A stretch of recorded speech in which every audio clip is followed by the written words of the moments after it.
warahmatullahi wabarakatuh. Shalom, Om Swastiastu, Namo Buddhaya. Good morning. Greetings to all of us. My name is Fairuz Agustina Rahmawati. It's a precious chance for me to be your master ceremony on this very special occasion. Indonesian Journal of Advocacy and Legal Services, Faculty of Law Universitas Negeri Semarang, on technological advancement for social welfare.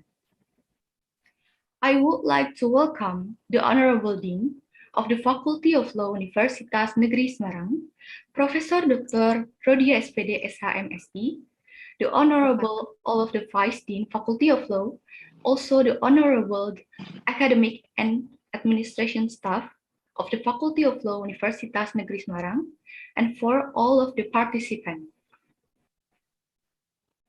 Our honorable speakers today, Professor Dr. Rodia SPD SHMSI from Universitas Negeri Semarang, Professor Ngabuaji Daniel NTI PhD from Novena University Nigeria, Professor Siti Hafsyah Idris PhD from Marwa Technological University Malaysia, and Mr. Saru Arifin SHLLM PhD, student at Pax University Hungary.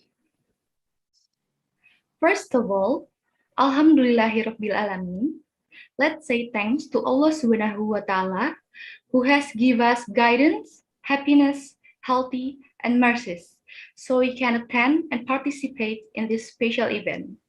Praise and salutation upon our Prophet Muhammad Sallallahu Alaihi Wasallam who had brought us to the path of light from the darkness in this life. On this very special event, we have several agendas. The first agendas, opening by master ceremony. The second agendas, singing the national anthem of Indonesia and Mars Faculty of Law Universitas Negeri Semarang. The third agenda, reporting by the Vice Dean of Academic Affairs. The fourth agendas, welcoming and opening speech by the Dean. The fifth agendas, reciting prayers. The sixth agendas, screening profile video of Faculty of Law Universitas Negeri Semarang. And the seventh agendas, main session of this event. And the last agendas, closing and chamber announcement.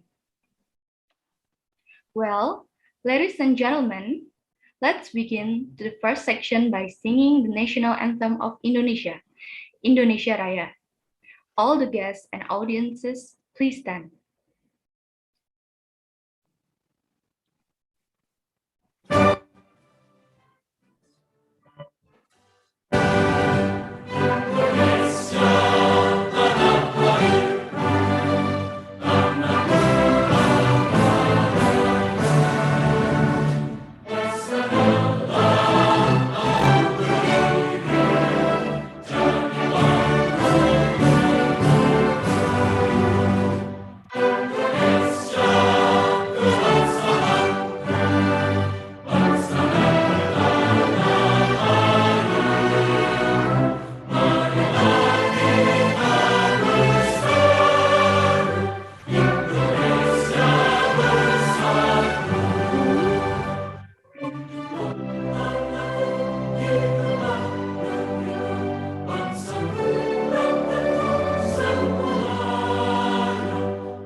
Thank you, ladies and gentlemen.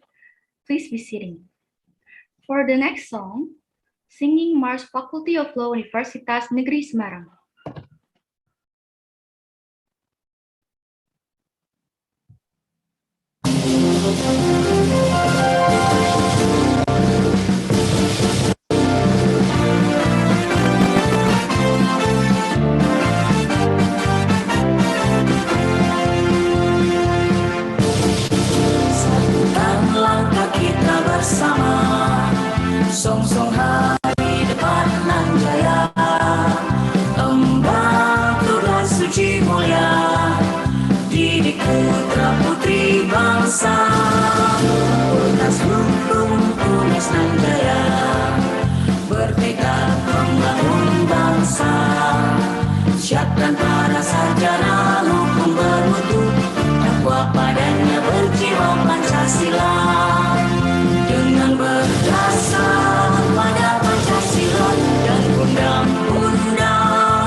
bangsa, atas hukum tunas nan jaya, bertekad membangun bangsa, siapkan pada sarjana hukum bermutu, takwa padanya berjiwa Pancasila, dengan berdasar pada Pancasila dan Undang-Undang Dasar 45 serta Tridharma perguruan tinggi sebagai dasar pengabdiannya.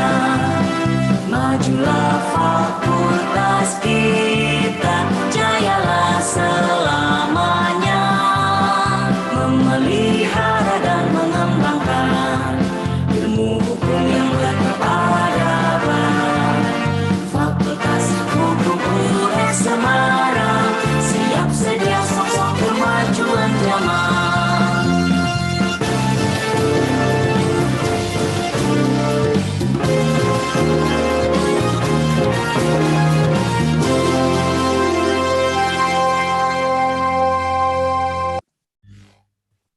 Move on to the next agendas. Reporting by the Vice Dean of Academic Affairs. The report will be delivered by Professor Dr. Martita M. Hung. For Professor Martita, time is yours. Assalamualaikum warahmatullahi wabarakatuh. Salam, Om Swastiastu, Namo Buddhaya. Good morning, greeting to all of us. I would like to welcome the Honorable Dean of the Faculty of Law UNES, Mrs. Dr. Rodiah SPD SIMSI, Vice Dean Mr. Dr. Ali Mazhar and Mr. Tri Sulistiono SHMH, and also our Honorable Speaker, Prof. Abuwaji Daniel, NTA PhD from Novena University, Nigeria. Associated Professor Siti Hafsah Idris, PhD from Mara Technological University, Malaysia. Saru Arifin Esha LLM, PhD, student at Spatch University, Hungary, and also for all of the audience.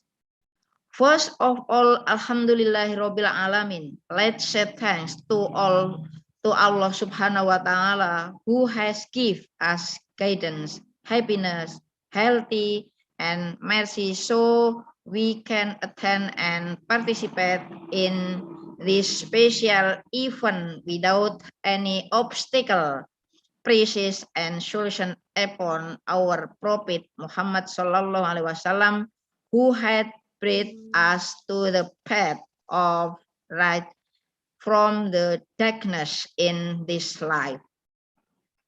The IJALS Symposium is one of the important agendas of experts, researchers, scientists, academics, students, stakeholders, and policymakers in the formulating various ideas and inputs for future development to ensure social welfare and better life. The symposium is designed as a forum that brings together various multidisciplinary approaches in the development of future technologies for a better life. The symposium with this theme, Technological Advancement for Social Welfare, Contemporary Development and the Future Impacts, was organized by the Faculty of Law, Universitas Negeri Semarang, Indonesia, in collaboration with the Center for Law and Technological Studies, the Center for Environmental Conservation, and the Center for Humanitarian Studies. They are the speaker of this symposium. First, Dr. Rodiah SPD SIMSI, Universitas Negeri Semarang, Indonesia. Second, Professor Dr. Abuwaji Daniel, NTA PhD, Center for Security and Intelligence Studies, Novena University, Abraka, Nigeria. Third, Dr. Hafsah Idris, Technological University of Mara, Malaysia, and 4th, Saru Arifin Esa LMM, University of Pécs, Hungary. The IJALS Symposium was held together with the Innovation Center of Universitas Negeri Gorontalo and the Faculty of Law and Social Science of Universitas Pendidikan Ganesha. There, the participants of the symposium from various universities, UTM Malaysia, Novena University Abrakan Geria, University of Pécs Hungary, Universitas Negeri Semarang, University of Wisnuwardana Malang, Universitas Jenderal Sudirman, Universitas 11 Maret, Universitas Diponegoro, Universitas Pendidikan Ganesha, Natural Science Teacher Guarani Al-Bahda Islamic High School Cirebon, Prosecution Entities Branch of District State Antony Office of Guol in Palele, Padulako, IAIN Pekalongan, Universitas Teknologi Mara Malaysia, Universitas Mula Warman, Universitas Negeri Gorontalo, Samratulangi University, Universitas Pendidikan Indonesia, UIN Sunan Ampel, Surabaya. All expected presented paper will be published on AIP proceeding. Thank you to the Dean Faculty of Law of UNES and all participants. Thank you very much.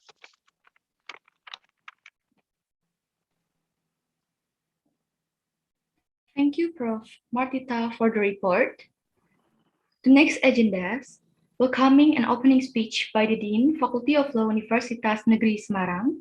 The speech will be delivered by Dr. Rodia, SPD, SH, MSc. For Dr. Rodia, time is yours.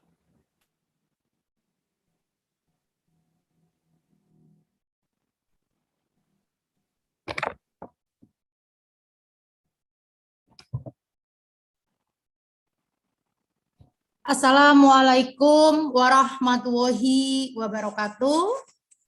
Om Swastiastu, Salam, Namo Buddhaya, good morning, greeting to all of us. I would like welcome to Faculty of Law Universitas Negeri Semarang. The honorable speakers, Dr. Siti Hafsia from University Teknologi Mara, Malaysia, Professor Ngabowai Daniel NT, Novena University, Nigeria, Mr. Saru Arifin, SH, LLM, University of Pécs, Hungary, all partner universities, all co-host universities, Universitas Pendidikan Ganesha and Universitas Negeri Gorontalo. Also for all presenters and participants on the IJALS Symposium 2021.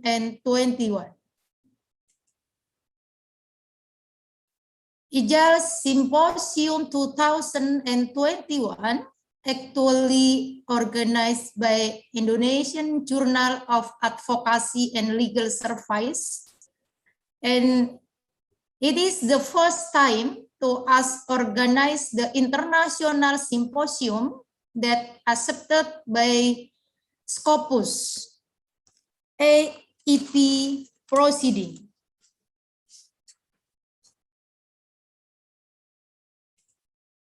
Apart from that, we have also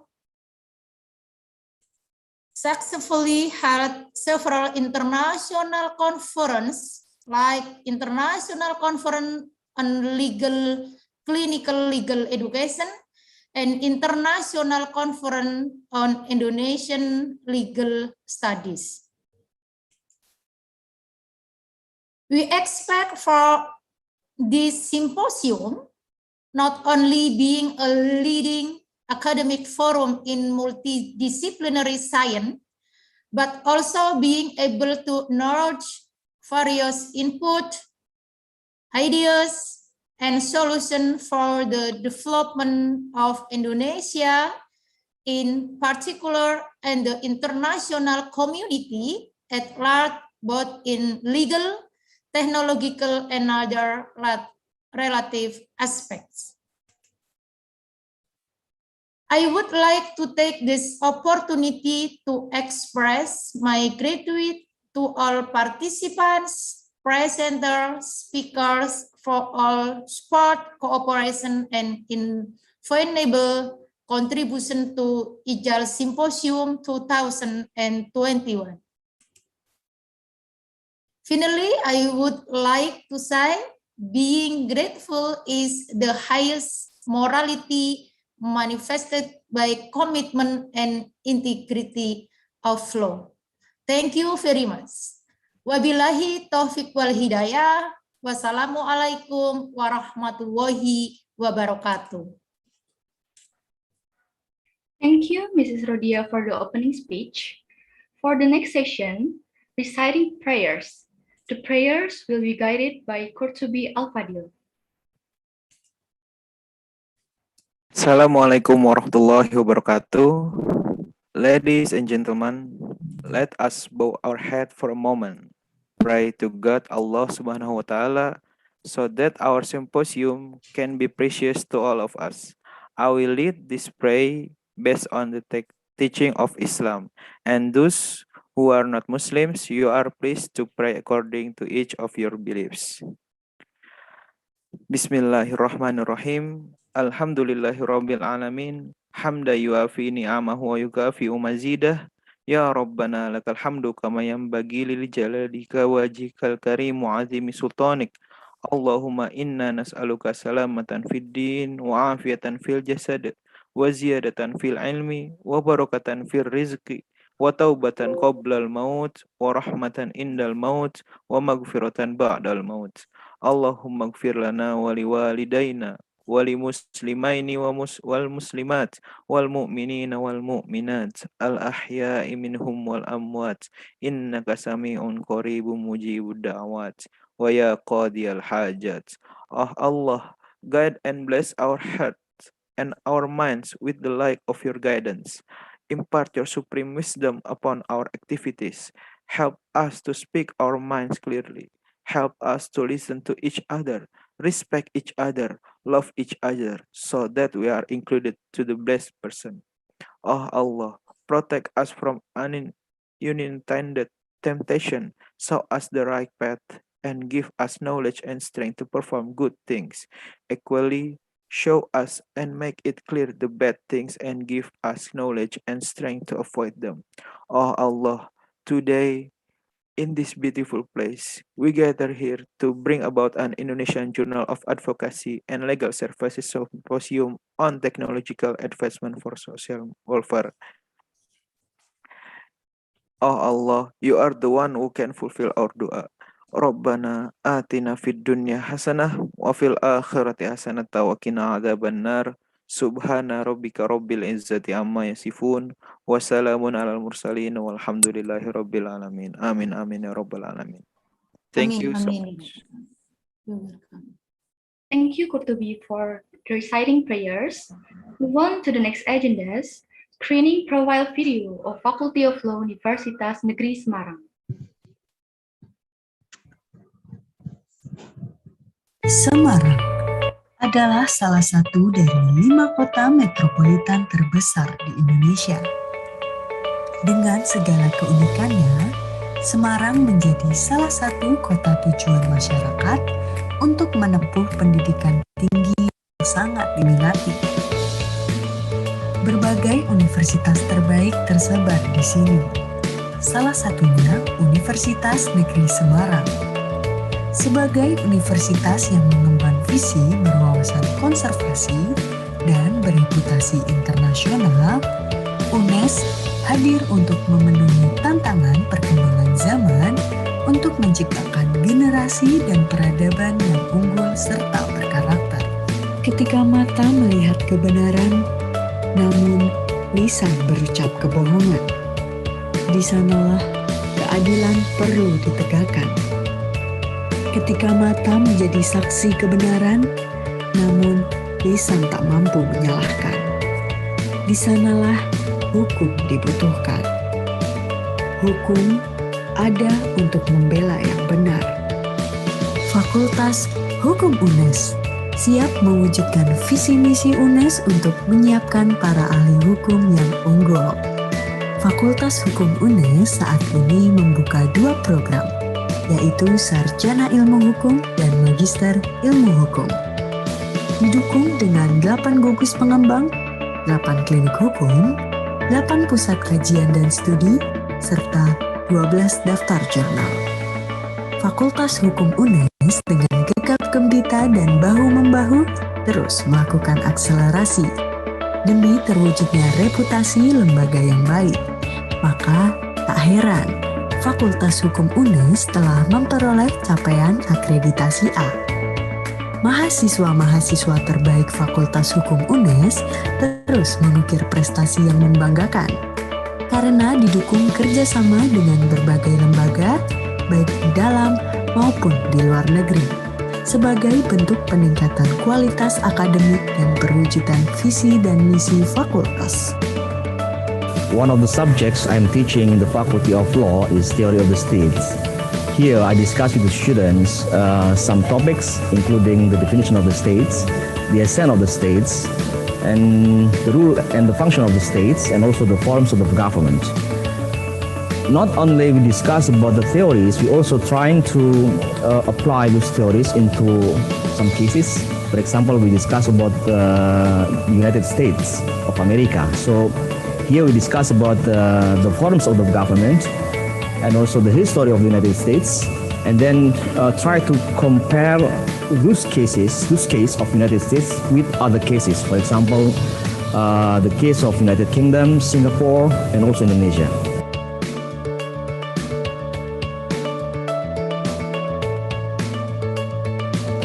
Proud to be a part in the law faculty in Semarang State University and able to fight in the international competition. My happiness is to meet another friend to share the new ideas and discuss about the legal current issues. And my pride is to being part in the law school, understanding about current issues and understanding about the law, politics, and the government. I'm very happy and surprised to study in this university to get Faculty of Law.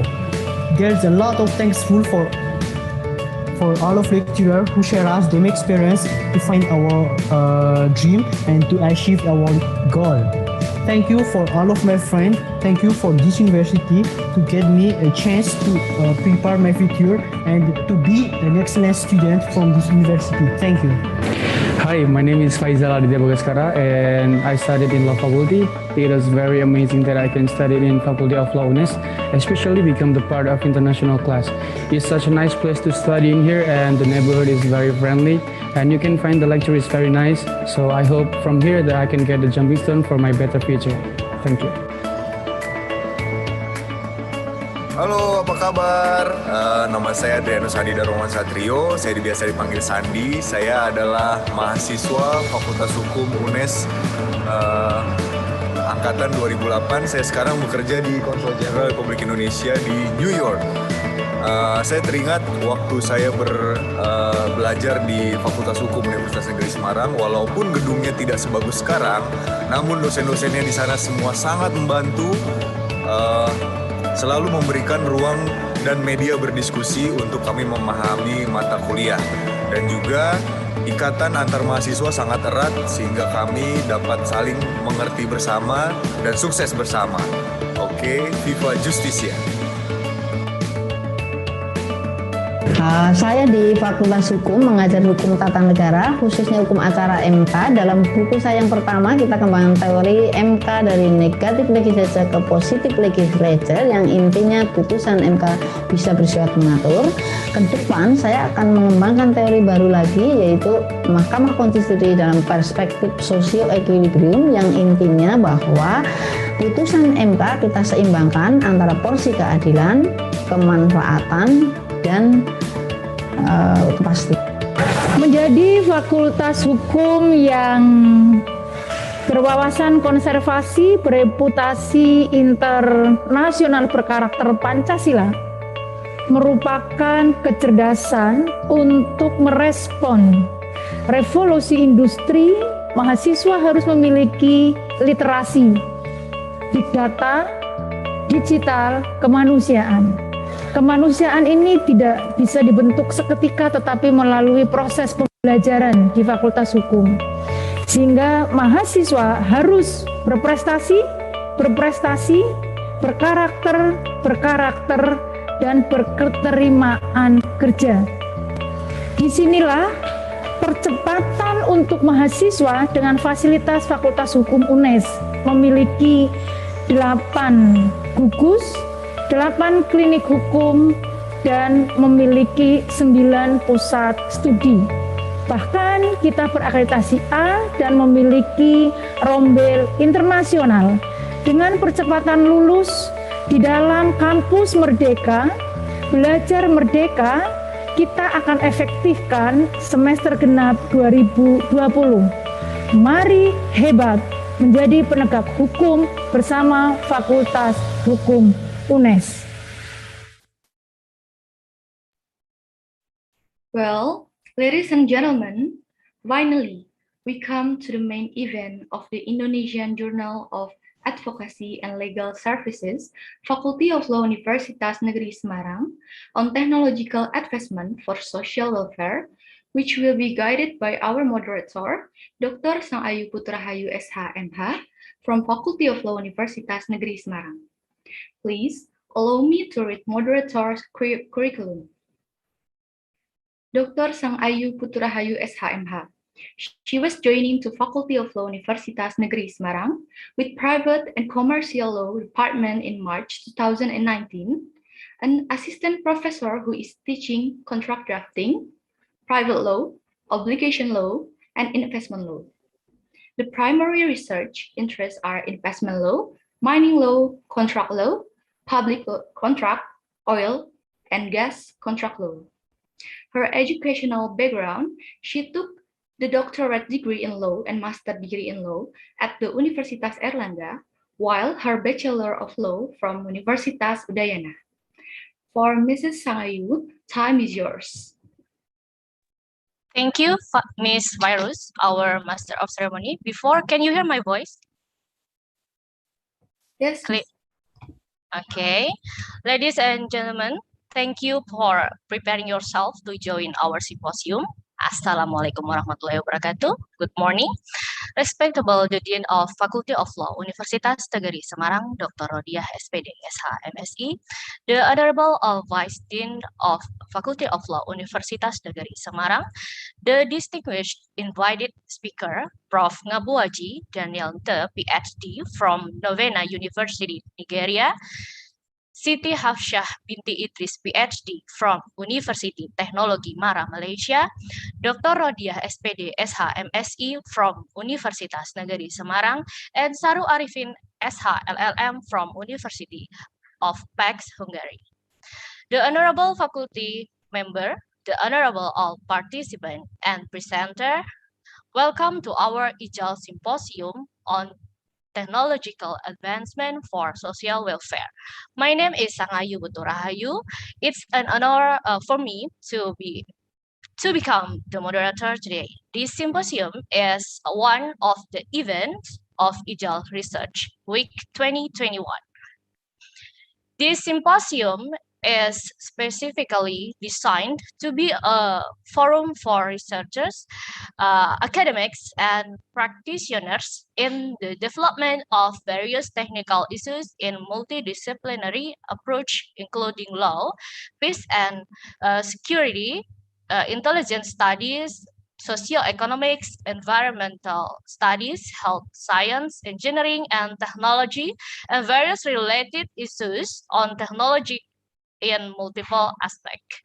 Ladies and gentlemen, today we are very honored to have a invited speaker with us right now. Let me introduce and welcome the speaker to you.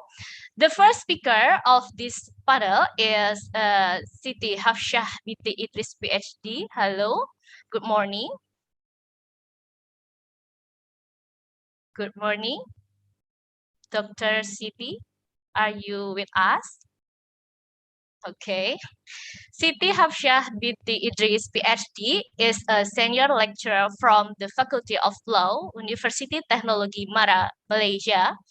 Her educational background, she got her Bachelor of Laws in honor degree from University Teknologi Mara, Malaysia, Master of Law from University Malaya, Malaysia, PhD degree in Law from University Teknologi Mara, Malaysia. She teaches several subjects, including environmental law, insolvency law, law with workers, nursing legal issues, and bioethics. Currently, she is Deputy Dean Student Affairs, Faculty of Law, University Teknologi Mara, Malaysia. Her research area is biosafety law and bioethics, environmental law and policy, mental health law, insolvency law, nursing law, and ethics. She has many publications, some books, and articles.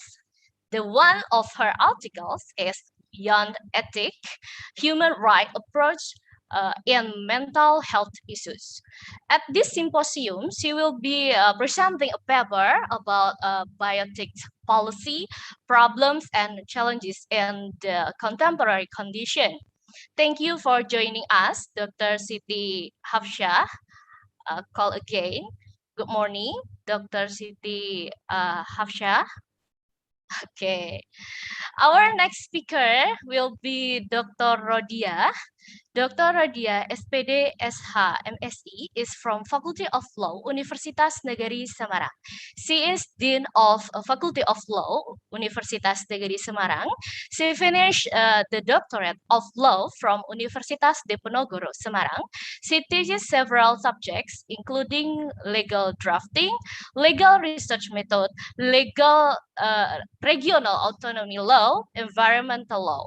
She has many publications, some books, and articles. One of her articles is the acceleration model of protection rights for the impact of natural disaster based on the local wisdom through the harmonization of legislation. Today, she will talk about technological impact on food child security and its policy. Thank you for joining us, Dr. Radia. Good morning, Dr. Radia. Good morning, Mrs. Ayu. Thank you for joining us. Thank you so much. Okay. Our third speaker is Saru Arifin SH LLM from the University of Pax, Hungary. Mr. Saru Arifin is a lecturer from Universitas Negeri Semarang that currently a student in the PhD program at the University of Pax, Hungary. His educational background is a bachelor degree from the Faculty of Law, Islamic University of Indonesia, Yogyakarta. Master degree from the Faculty of Law, Gajah Mada, Yogyakarta. Mr. Saru Arifin is a lecturer on international law, human rights law, and constitution at Faculty of Law, Universitas Negeri Semarang. And he was also a researcher at the Directorate of Research and Public Service at the Islamic University of Indonesia, Yogyakarta. He has many publications, some books, and articles. One of his articles is Precarious Migrant Workers Protection in a Country with No Diplomatic Ties, the Taiwan Case, Asia Pacific Social Science Review. For this symposium, he will be presenting artificial intelligence in the workplace. How should moral and legal issues be addressed? Thank you for joining us. Our fourth speaker is Prof. Ngabuaji Daniel T, PhD. Because the different times between Nigeria and Indonesia, Prof. Ngabuaji will be joining us soon. For today's discussion, I will give the presentation first to Mr. Saru Arifin, who had sent us a video presentation. Because of the signal issues, he was unable to join directly after Mr. And then after Mr. Saru, I will give time to Dr. Siti Hafsyah After that, I will give time to Dr. Rodia. I would like to remind each speaker will have 20 minutes to talk. And after all speakers finish, I will open the question and answer session for about 20 minutes and continue to the last speaker that will join soon. So if you have any question, please write in the chat room. I will pick the question during the question and answer session. All right, for the first speaker to the operator, now please share Mr. Saru presentation.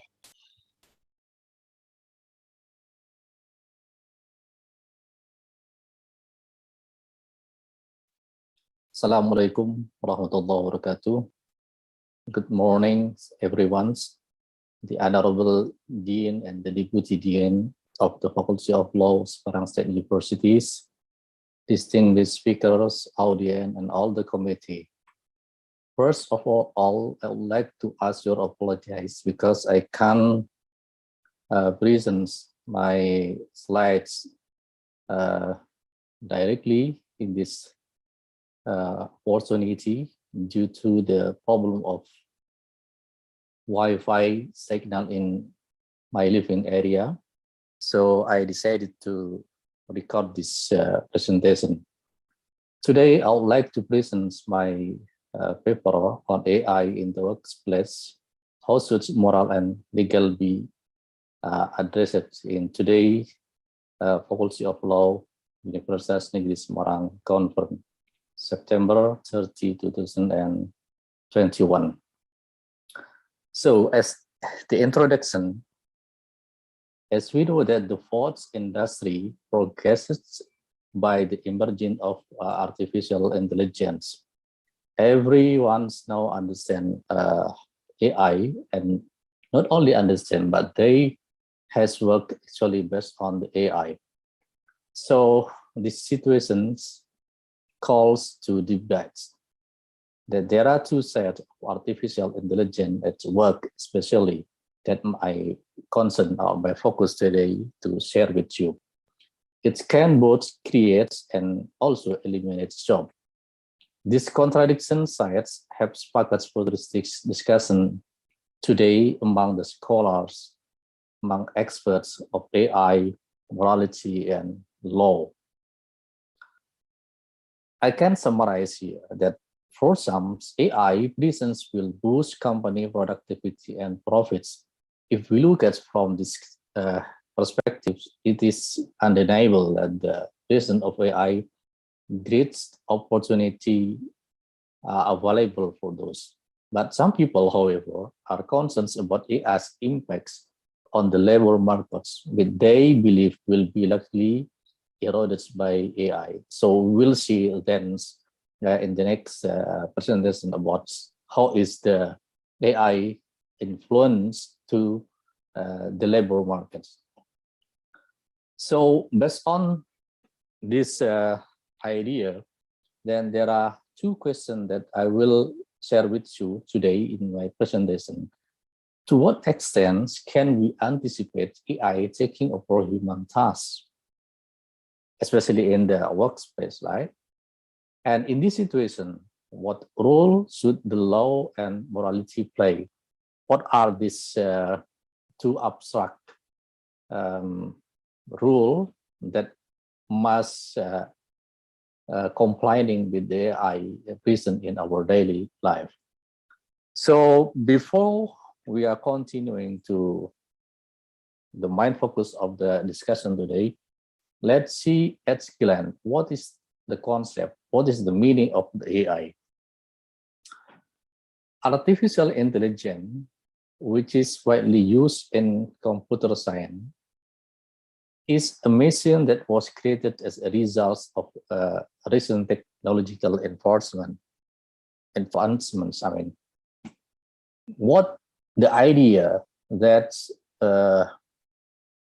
supports or becomes the reason to create the artificial intelligence is the human desire to make work easier in the complex and complicated flow of information necessities the creation of an instrument to simplify it, thereby simplifying the works of human in corporation, government, and the military. Because that in this today's social life, accuracy and speed in making decisions are very, very important. However, the concept of the learning that is embedded in the AI, this context is not the same as high-level order thinking in humans. So don't worry. Why? Because AI relies solely on human training for specific thinking on a regular basis. So in other words, AI is more knowledgeable in the areas of thoughts that it receives from humans on a regular basis. So according to Agrawal, one of the experts, claims that the machine learning does not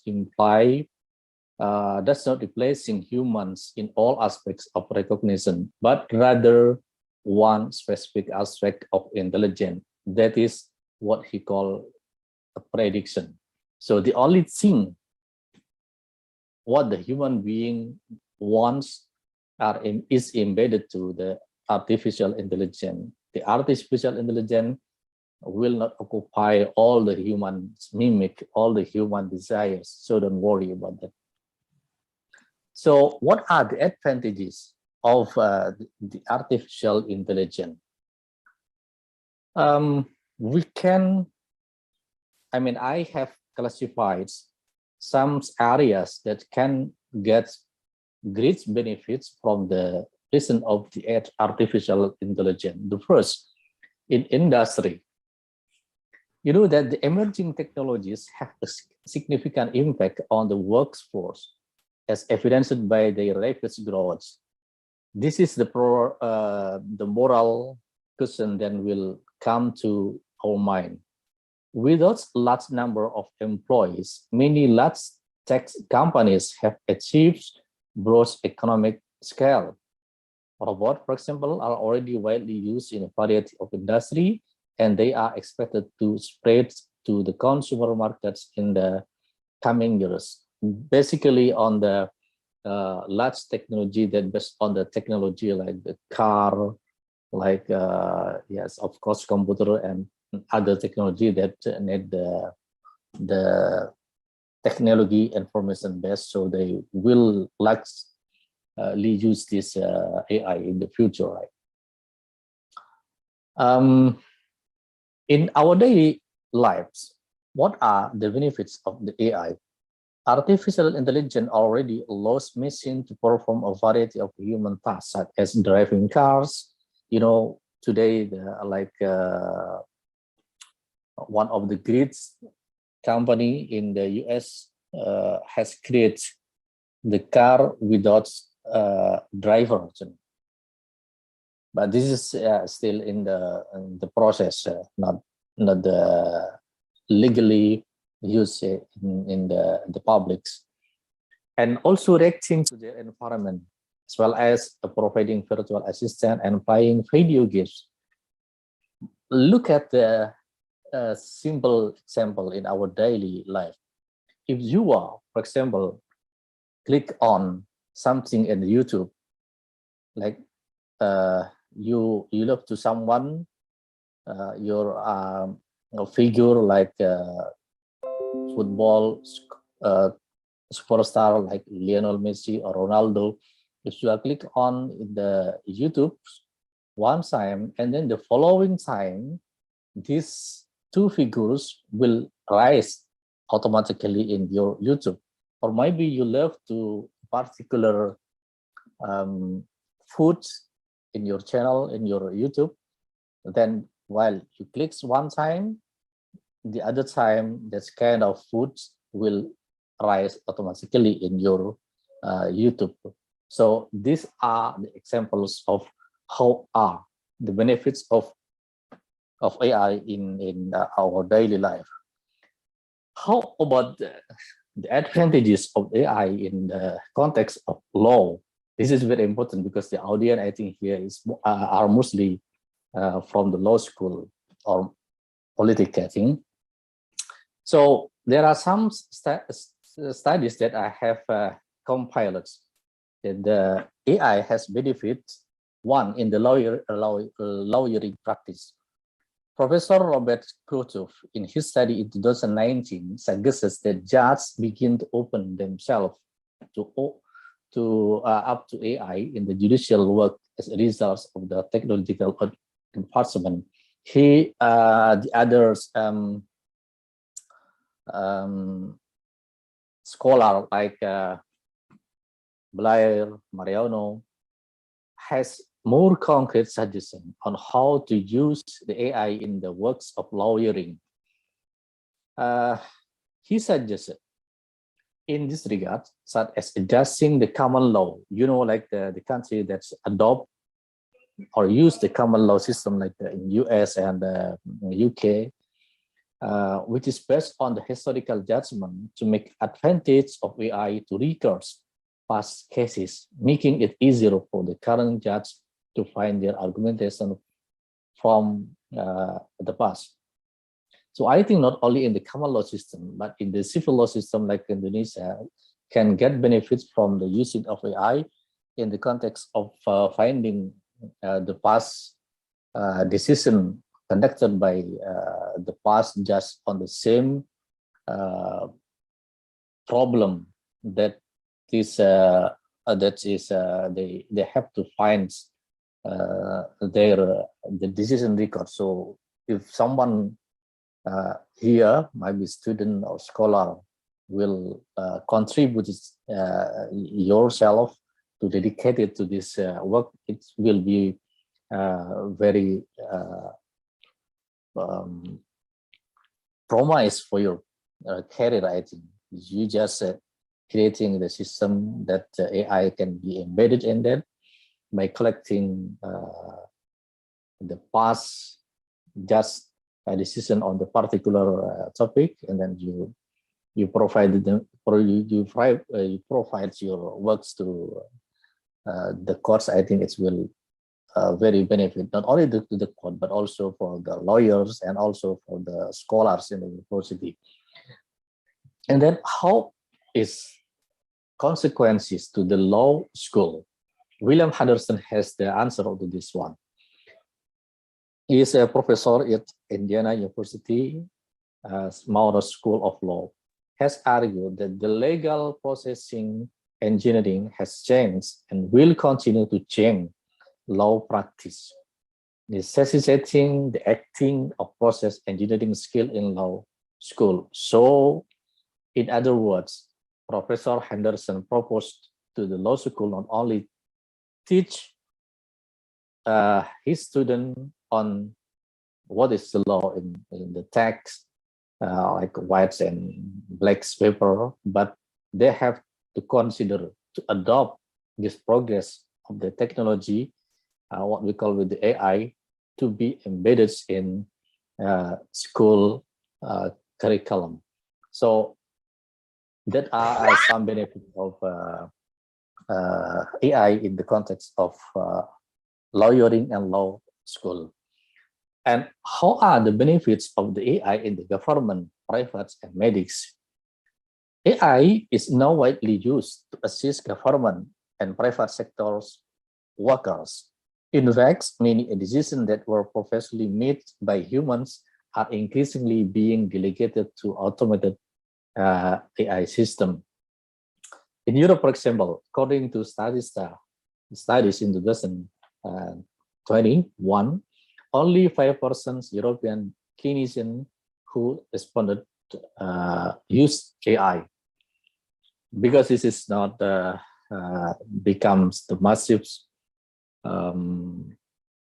users in European yet. I mean, not the final. So, however, the use of AI appeared to be slightly higher in the two countries. They are in Germany and Denmark, where 7% of clinicians state that they use the technology of artificial intelligence in assisting their decision in the context of medics. So now we come to our main discussion. Jobs opportunity versus jobs loss by presentings of the AI. Let's see. Gartner studies in 2021 predicts that in 2022, it is estimated that 2.3 million jobs will be created and 1.8 million will be lost to AI. So there are two sides here, the positive and negative. One's optimist that the presence of AI will create the new jobs, while the other side will also erode 1.8 million of jobs because of the AI. Indeed, 41% believe that AI will eliminate more jobs than it creates, while only 49% believe the opposite. So, in some studies that I have collected, conducted by some scholar here, the fact that the AI presence only eroded the job that someone who are working in that kind of job has no ability, has no skill that requires that by the AI. So it means that the AI not replace directly the jobs of the human being has, but AI will eradicate all the human resources that has not capabilities that can adopt with the AI. So these are two things difference. AI eroded the job directly, with the AI directly eliminates job. The people who has no adequate skill that's requested by the AI. So these are two things. Another study shows that the number of jobs created and eliminated due to the artificial intelligence worldwide in 2022 in million year predicts that job created higher than job eliminated. Let's say here 2.3 million versus 1.8 million that say job will be eliminated by the presence of AI. Let's say now, how are the opinion of the employees? Employees' opinion on how AI will affect their jobs. For example, here study in Italy 2019 states that 98.66% believe that AI or automation could help their jobs, could help complete their tasks or functions more efficiently. So this is the positive attitudes by the employees to face the presence of the AI. So they don't worry about the presence of AI will erode their job, but they will get some benefits from the presence of AI. And the other thing, 21.19% believe that they don't know how AI or automation could be used to help their jobs in the future. They don't know yet. And some, I think only 8.36% says that they feel worried about the automation would replace their job in the place where they are working. So these are situations today that happens in Italy. So as a result from these studies, workers with qualifications that are compatible with AI's requirement will be in high demand. So this is the positive one in the future, right? So someone who has ability that compatible with AI's requirement will be in high demand. So this is also my suggestion to all audience, School of Law, especially to adopt the AI concept to be integrated into our school curriculum, right? Because this is the fact. Jobs that are replaced by artificial intelligence, on the other hand, will be lost. As a result, AI has negative impact on the workers who do not have a background in the information technology that is compatible with AI's requirement. Workers who lack technological knowledge and skill will also be excluded from the pool of candidates. So this fact is supported by the preceding data, like what I have presented already, that the AIs directly replace or erodes the jobs opportunity, but AI will erase the job for someone who has no skill or technology information knowledge that is requested by the AI model. So let's say how are the moral and law can engage in this situation of dilemmatic situation, I think. So the moral questions, it is perceived by some who says the AI in the context of negative side effect, that AI will replace human labor with robots, which led to unemployment among college people in different countries. This is like what the Stephen de Spiegel stated in his study.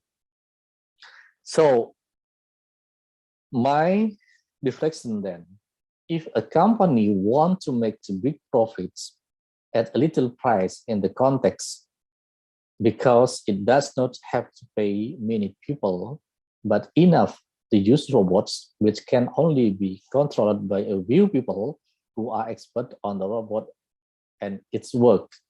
So what is the moral responsibility of the company to unemployment? Like the country that has great population, like Indonesia, India, and China, for example, there will be huge social problem behind the unemployment, social unrest, criminality.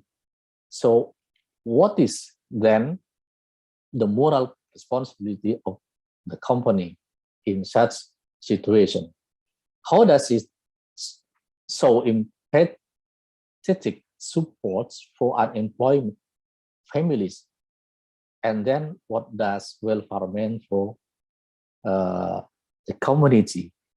Not only the person who are looking for the job itself will be impacted by the misuse of AI in the workplace, also their families, also the social prosperity will start, the prosperity will only be enjoyed by the company and their family.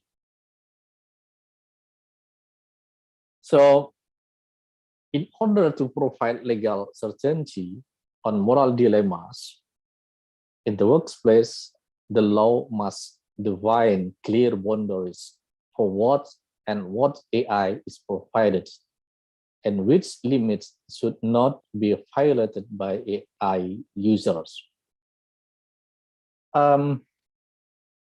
Even, that the cost of ethics for the application of AI is sufficient to prevent those who only think about the benefits from misusing of AI, but there are still positive law to be adopted. For example, the company wants to make a big profit at a little price in the context of a company which is supposed to absorb a lot of labor because it does not have to pay many people, but enough to use robots, which can only be controlled by a few persons who are experts on the robots and its work. So the law has great role in this context. What the law rule in this context?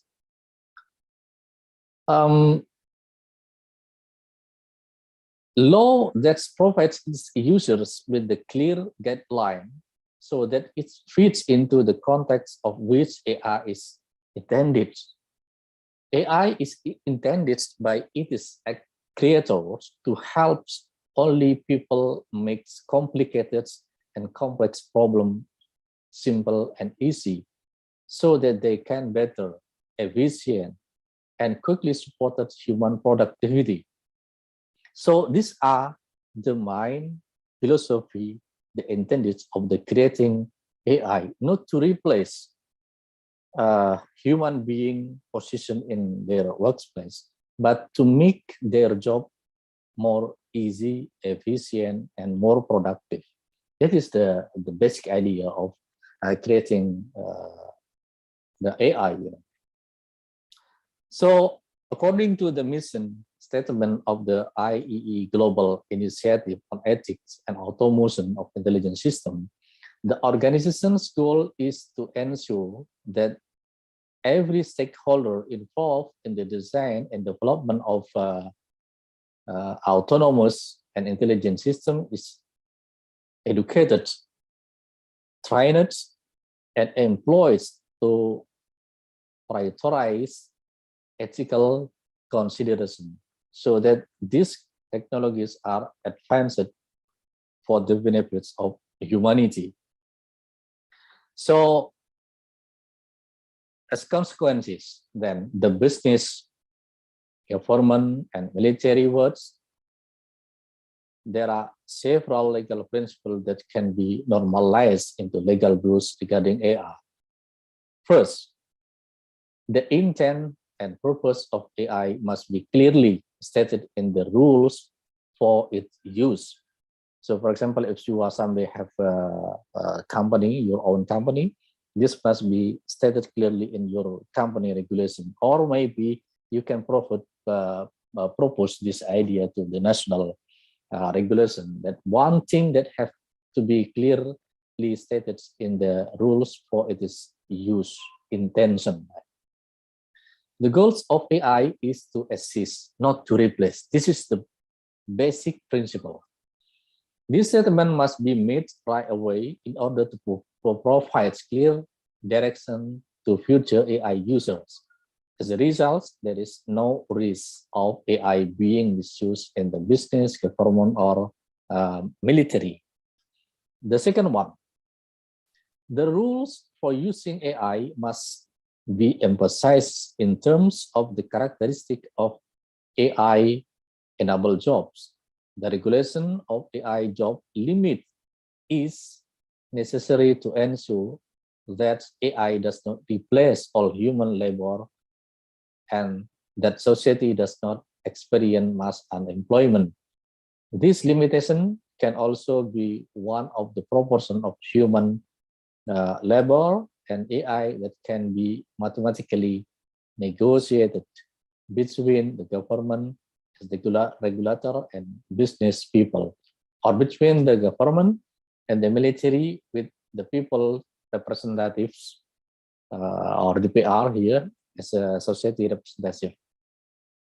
Because according to Agrawal's research, clear boundaries in AI scope of work, namely prediction, that are dependent on decision, namely workers or company owners who stimulates the prediction that AI deserves.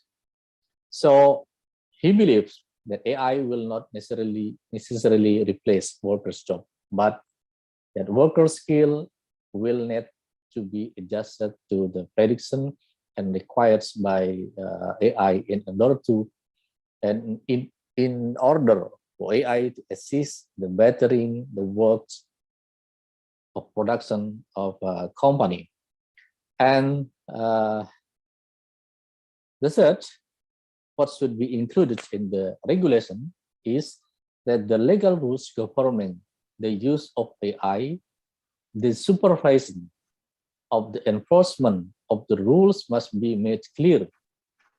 Why? This is to ensure accountability for the use of AI in business, government, and military practice. Supervision is really, really required. And the last, strict penalties for the misuse of AI must be imposed, taking into account the negative consequences. So that is all my point by presenting this topic to you. And as a conclusion here, reflecting on the negative example of the misuse of AI, a code of ethics does not adequate guard AI's morality. So it needs a law to provide its user with a clear guidelines so that it fits into the context for which AI is intended. So, you know, that I have mentioned already that the AI philosophical creation is not to replace, but to assist, to make something complicated to be simple, easier, more productive, and more sufficient. AI is intended by its creator to help only people make complicated, yes, and complex problems simple and easy. So they can better, efficient, quickly support human productivity. The intent and purpose of AI must be clearly stated in the rules for its use. It can be in terms of a particular company, or you can propose to the national regulation or the local regulators. So the goal of AI again is to assist, not to replace. Thank you very much for your patience and your understanding to my condition, that I can directly present my paper in this great webinar. But if you have any question, you can ask to the committee. What's my mail? I have written my full papers on this topic and now being reviewed by any journal in Europe. So I promise if someday this article has been released, I will share to the committee that can be accessed by all of you, or I will also post this paper in my research or my Google Scholar, so you can track this topic in my my wall. Thank you very much and have a great discussion. Assalamualaikum warahmatullahi wabarakatuh. Waalaikumsalam warahmatullahi wabarakatuh. Thank you, Mr. Saru, for the presentation. That is a very interesting issue about artificial intelligence, AI, that AI is beneficial to humanity's greatest possible prosperity and well-being. Morals must be embedded in their use, and the law must be enacted to ensure human commitment to using alwaysly in business process is consistent. Ladies and gentlemen, Mr. Saru was not present in person, but he left a message that you could contact him directly via email if there was something to ask. His email is saruarifin@mail.unes.ac.id. Okay, for the next is Dr. Siti Hafsyah. For Dr. Siti Hafsyah, the screen is yours. Thank you, Miss Sang Ayu Putu. Okay, thank you so much. You can call me Rahayu. Rahayu, because it's so long, yeah. Okay, so good morning. Okay, good morning. Selamat pagi. Okay, for all of you. Thank you, Fakultas Hukum, UNES, Bu Professor Dr. Dekan, dan also all the committee for inviting me to share about the finding of the research. This is actually the collaboration research between UNES and also my team from UITM.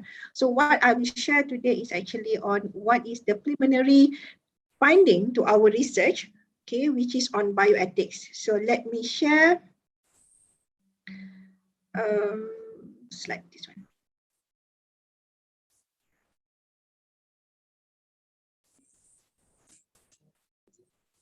Sorry.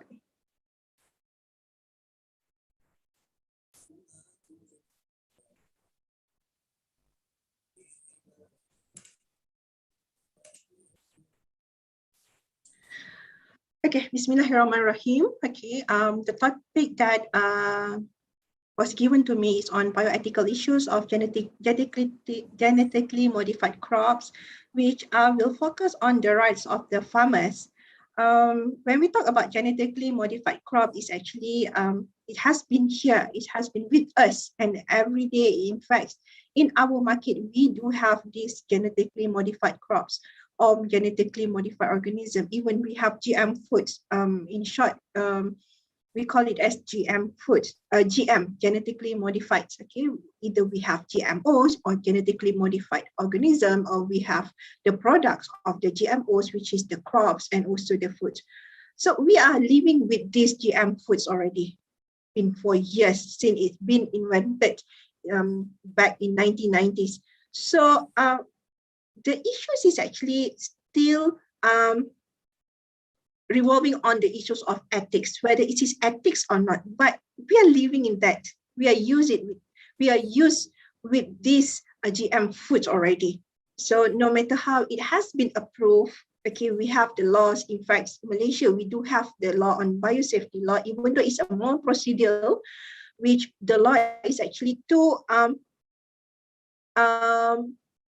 regulate of the activities, the developments of these GMO in Malaysia. And in Indonesia also, you have the law on these issues, okay, on biosafety and also the genetic modification. So through genetic modifications technology, we started with GMOs, and now we have CRISPR, we have genetic editing. So it's developing, but we cannot stay on GMO only. We need to, the law need to evolve with all the developments in the modern biotechnology. But when we talk about GM, okay, not only the law is settled there, the issues settled, but what we want to see now is on the ethical issues, because the ethical issues is still been debating. We still need to know whether this is ethical, even though the law says yes, but whether under the ethical principle, it is moral justifications to proceed for us to plant the GM crops. Yes, we need GM crop for food security, for sustainable development goal, SDG 2030. So we need that, of course. But at the same time, we also need to know the concern about GM crops, because there are so many issues relates to so many ethical issues relate to GM crops, especially when it talk about human rights. For example, I can make a comparison with vaccines. Whether we want to be vaxxed or we don't want to be vaxxed, it's on human rights. Some people say that it's a human right. Okay, but at the same time, okay, what are the laws to protect? Can the law say no for us to eat GM foods? No, we cannot do that. What we can do is actually we can regulate the procedures, the process to produce the GM foods, GM crops. Okay, so in order for the regulator, for the policymaker to develop the law, they will look into the risks and the benefits. Of course, we use the principle of principalisms, ethical principles, which is beneficent and non-maleficent. Which one is the best for the people in the country? So as I mentioned just now in the beginning, we need these crops. We need to evolve, we need to develop, we need to enhance our technology. So that is why we develop this technology. For example, recently I bought a very beautiful flowers. It is actually a lily flower, but it has been modified, it has been hybrid with rose. It become rose lily. It still have a fragrance, but it lost the originality of lily. Why? Because we do not want the pollen, we do not want the bulb. So with the rose lily, we have so many layers of the petals, and then no more bulb. So it won't actually hurt our table, for example. That is good because we have the inventions. But at the same time, we want to talk about the ethicals. So here we are not talking about the ethical issues, the intrinsic ethical issues, which is, okay, this is playing God. Okay, this is not good for, example, to the environments because it's modified the nature, the ecosystem of the environment is modified the nature, the originality of the crops. We're not talking about that. We're talking about the extrinsic ones.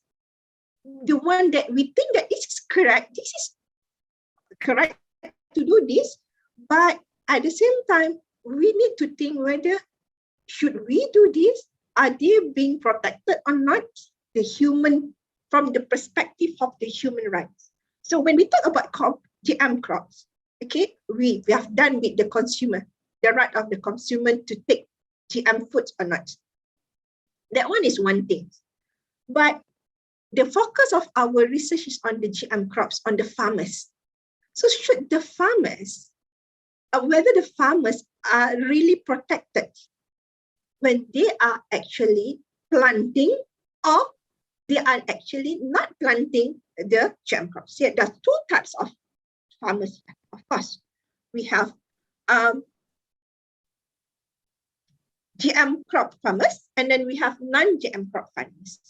So we need to protect both of the farmers. We're talking about the rights of both farmers, the user and the non-user. So the previous research in Malaysia and Indonesia actually does not adequately address these bioethicals in terms of GM crops.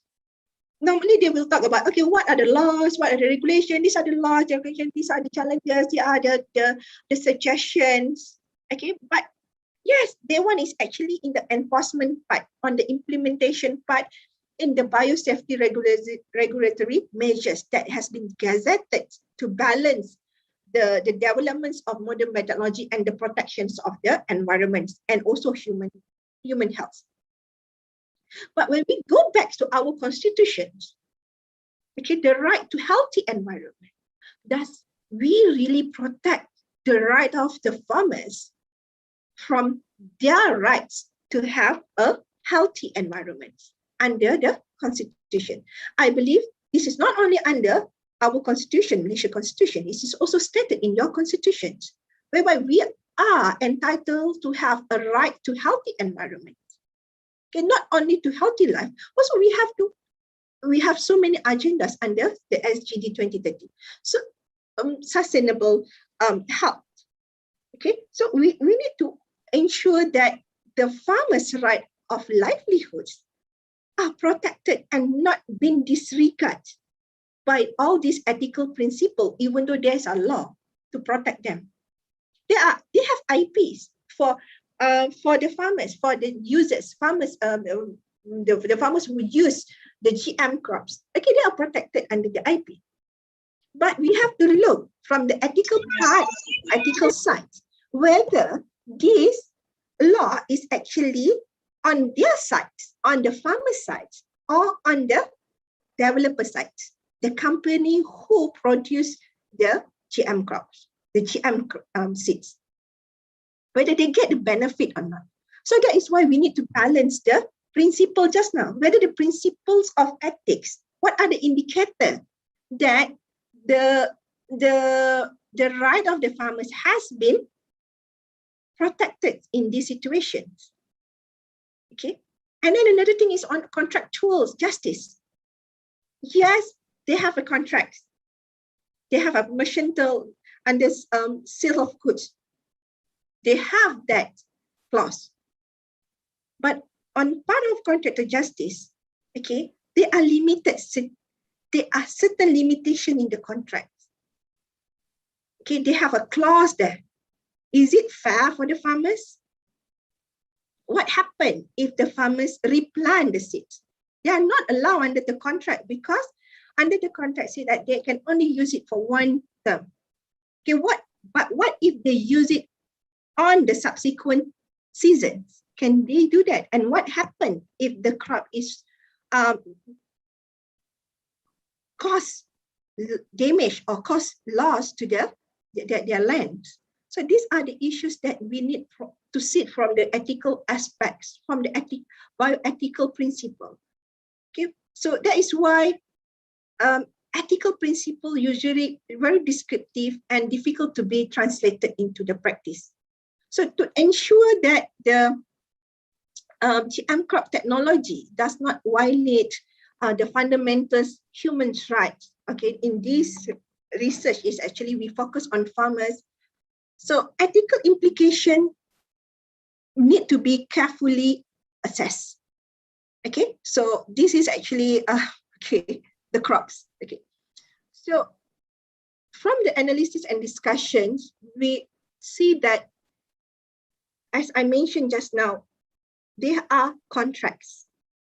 Okay, contracts, yes, there is a valid contract, there is a legal protections, but whether we need to know whether they have the right to livelihoods because the producer, the company impose legal limitation when they sign the GMO contract, such as the Monsanto technology agreement. So we have to look at the agreements, okay, and then we need to, whether they have performed their rights to be informed, their autonomy under the ethical principle. Are they being informed? Is there any clause there when they sign the agreement to say that, okay, I voluntarily sign these documents to purchase this? Because normally when they buy the seeds, they buy in the pack. So whether you take it or not, okay, for example, there are policy that the government want to say that, okay, all these plantation must be planted with the GM crop. So do you have their choice not to plant these crops? What will happen to their income then? Will they get the subsidy from the government after that?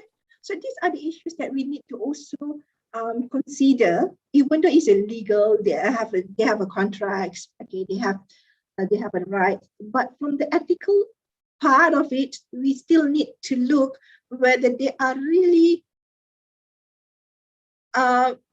being heard, being consulted when they want to choose or not to choose the crops.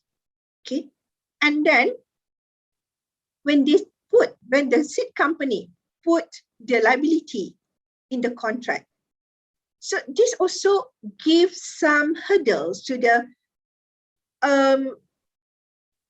farmers, especially when they want to perform some of their rights.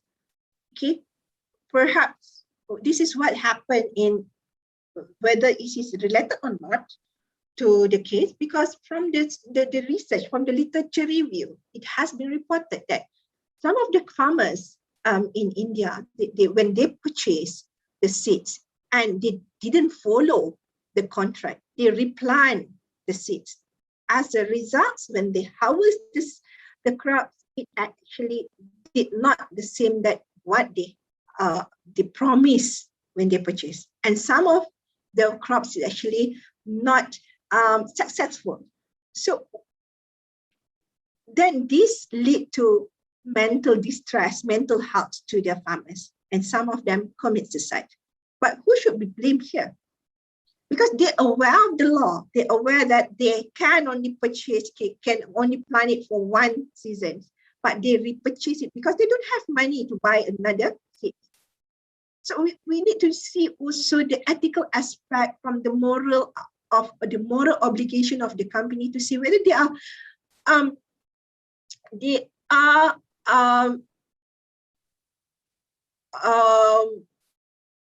willing to pay. One is one thing, willing to pay, and then they afford to pay for another season. So these are the issues we need to see under the contracts, the contractual justice. And another thing is, which this issue is still being discussed, okay, globally. Okay, in fact, in Malaysia also we have, we still are discussing on the part of liability and redress. What will happen if the GM crops contaminate the non-GM crops? And then this case has been proved in, has been decided in Australia, Marsh versus Baxter, whereby the non-GM crops planted one crops, okay, and then this crop actually been contaminated with GM crops. So he lost his organic license due to the contamination. But at the same time, not only that he want to sue the GM crops farmers, but also he want to sue the GM crop producer. But at the end of the day, he has also been sued because he grew the GM crop, even though it is actually transpollutions, transgenic pollutions, accidentally. Okay, so from the legal perspective, they have the rights. GM crops have a rights to plant it. And then from the legal perspective, from the IP law, it's wrong for the non-GM crops to plant the crops because he has no license to plant the crop. But when we see from the ethical aspect, is it fair to blame him himself? Because this is actually accident, and he didn't know that this crop is actually contaminated with GM crops, with GM seeds, with GM pollens. So he lost the case. And then it's also happened in Malaysia a few years back, whereby we exported fruits to China, and China rejected the fruits. Why? Because the fruits is actually GM fruits. Whereas in Malaysia, we haven't approved any planting of GM fruits. So why this can happen? And then when this happens, the economic cost burden the farmers, because they plant the fruits to be exported. But now when the fruits been returned to us, to them, they lost the income. Okay, and then they didn't know that they actually planted the GM fruits when they bought the seeds. So where did they get the seeds? There is a question mark. Perhaps, okay, from the unauthorized supplier. Second, because now we cannot control the online shopping.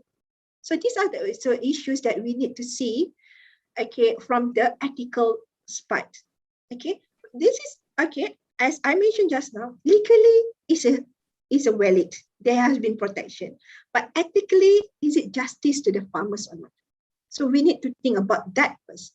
So we can see that, as I mentioned just now, many smallholder farmers, okay, they face with the debts, okay, because they can't buy for another seasons, okay, and then they have been forced. For example, they have been forced to follow the system. Okay, all other farmers, they have to purchase this, so okay, we have to follow. And then they also need to know, to see about the compatibility of the land, the soil, whether it's actually as the same prior to the planting of the GM crops. Because these interactions, all these interactions with this modern methodology, we need to also see the interactions. Okay, because we want to protect the farmers. When we want to protect the farmers, we want to know what are the ethical issues that might come up from the activities. Okay, so as a conclusions, okay, I can say that, okay, we do have the law. We do have the law in Malaysia. Okay, we have the biosafety law, we have the constitutional law, and then we have contract acts. Okay, and then we have the common law actually for the to protect for the this one just now, the negligence, the nuisance, trespass. But do we really integrate the ethical principle? Can we really can we do that to integrate the ethical issues into the considerations, the decision-making considerations when they approve the application for GM crops? I give one example. Okay, prior to this conference this morning, I had my meetings. Okay, this is a totally different case. Okay, whereby we need to draft one consent, one letter. Okay, for the student, for example. So what we do is actually because we want to follow the law, the procedures of the law. Okay, for example, we are bound by the law, so that's why we have to do this. But from the ethical aspect, when we talk about the autonomy, we have an autonomy. We can choose not to sign or not to be bound by the letter, for example. Because once we ask someone, okay, for example, to sign the letter, okay, so that means that they approve that we can use the information, for example, to be shared. Okay, but at the same time, under the law, yes, we can do that. Okay, because the law says this, okay, then they are allowed under the law says, okay, we can actually have such form. But from the ethical aspect, okay, we have to also balance the risk and the benefits of having that particular form. Should we ask someone to sign that form or not? So ethical issues is very unique. Okay, so we need to integrate that. Okay, we need to discuss it together with the law. Okay, and then where can it fit? Like the prior before this, the first speaker mentioned just now. We need to actually to look into where can we meet the law and also ethics, so that it can harmonize it together. Okay, when we talk about ethics, moral, and law, okay, it's actually interrelated each other. If we have three circles, okay, it will overlap each other on some part of it. But how we want to address that ethical issues is another thing that we need to discuss more detail in our research after this, and then we can propose. Okay, we can propose on the guideline. We can propose on the, for example, on the policy. But we need to see also whether it can be considered or not in the decision-making process. But before we want to say that, oh, this is very unethical, we need to justify why is it unethical? Because it affects the rights of a certain person. So that is why sometimes it might not be, it is illegal, but it is unethical. And sometimes this might be ethical, but it is not governed by the law. So we need both. And sometimes it is unethical and it's also wrong under the law. So I think that's to conclude my presentation for today. Thank you so much. Okay, thank you for the explanation from your presentation, Dr. Siti Hafsyah. You have a fundamental issue about bioethical issues of genetically modified crops. From the rights of the farmers' perspective, many smallholder farmers face growing despair and indebtedness because they have been forced to buy into a system that does not benefit small farmers, so need to way forward for bioethical issues to be integrated into the biosafety regulatory frameworks. And then law and ethics must be harmonized together. Okay, so we will go to the next speaker for Dr. Rodia. Screen is yours.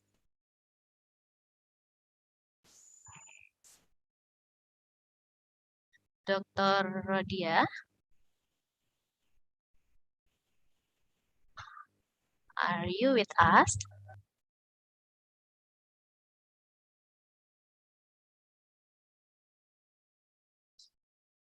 Still on mute? Maybe you can be unmute first. Okay. Ya, terima kasih Bu Dr. Ayu. Bismillahirrahmanirrahim. Assalamualaikum warahmatullahi wabarakatuh.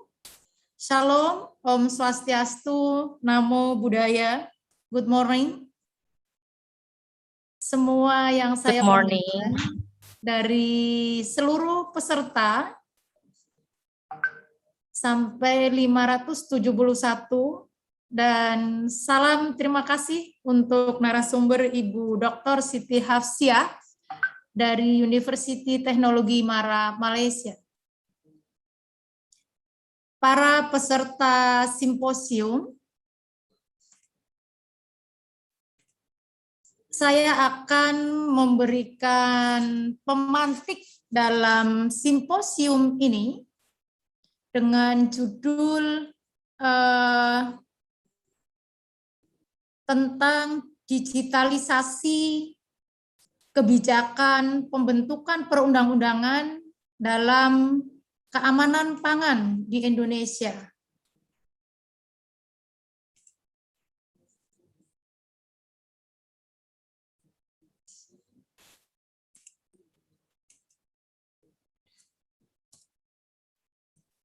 Senyampang dengan era disrupsi, di dalam pembentukan perundang-undangan di Indonesia juga harus menyesuaikan bersamaan dengan revolusi sosial dan kondisi global saat ini bahwa dunia termasuk Indonesia dalam pandemi COVID-19.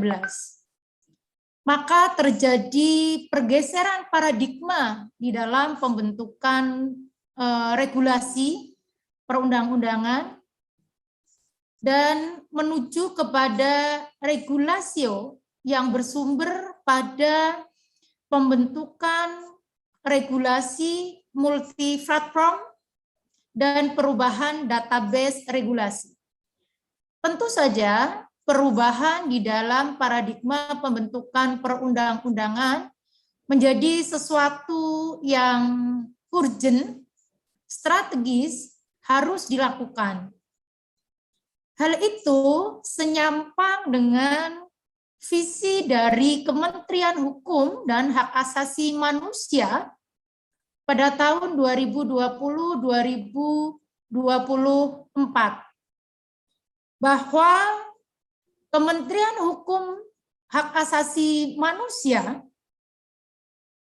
yang handal, profesional, inovatif, dan berintegritas dalam pelayanan kepada Presiden dan Wakil Presiden, mewujudkan visi misi Presiden Indonesia maju, berdaulat, mandiri, berkepribadian, berdasarkan gotong royong. Di dalam pelaksanaan pembentukan perundang-undangan dituntut untuk melakukan inovasi. Sehingga bentuk inovasinya adalah dalam bentuk digitalisasi pelaksanaan pembentukan peraturan perundang-undangan dalam pengembangan program dan pengelolaannya. Hal itu senyampang atau linier sejalan dengan strategi Dirjen Pembentukan Peraturan Perundang-undangan bahwa di dalam pembentukan peraturan perundang-undangan itu harus tepat, cepat waktu atau disingkat AKU, dan dilaksanakan secara terencana, berkualitas, dan sigap, atau disingkat cerdas, dan dilakukan oleh aparatur yang berperilaku profesional dan berintegritas, atau bersinar. Nah, di dalam strategi pembentukan peraturan perundang-undangan, pembentukan ini memiliki prioritas pengembangan, terutama adalah perubahan di dalam model pembentukan yang dikoordinir oleh Kementerian Hukum dan HAM dengan menggunakan program regulasio. Program regulasio dimaksudkan adalah reformasi pembentukan regulasi secara terintegrasi dengan harmonisasi yang otomatis. Ini adalah salah satu terobosan yang segera harus terwujud di tahun 2021 oleh Dirjen Pembentukan Peraturan Perundang-undangan. Sehingga semua warga negara Indonesia bisa mengakses dengan secara cepat, sederhana, dan tidak harus melakukan pergerakan menuju ke suatu lokasi, tetapi dimanapun, kapanpun, dan tak berbatas oleh waktu dan ruang, mereka bisa langsung mengakses. Tentu saja memiliki rasionalitas, memiliki alasan ilmiah, alasan empirik, dan alasan kebutuhan hukum masyarakat untuk segera dilakukan digitalisasi pembentukan regulasi. Di dalam digitalisasi pembentukan regulasi, bukan hanya sekedar memindahkan regulasi dari suatu sistem elektronik, namun lebih kepada bagaimana sistem ini dibuat menjadi sistem yang pintar, yang kuat, aman, dan terintegrasi secara global, sekaligus mendukung visi misi pada pelaksanaan regulasi dengan strategi yang tadi sudah saya terangkan, aku cerdas bersinar.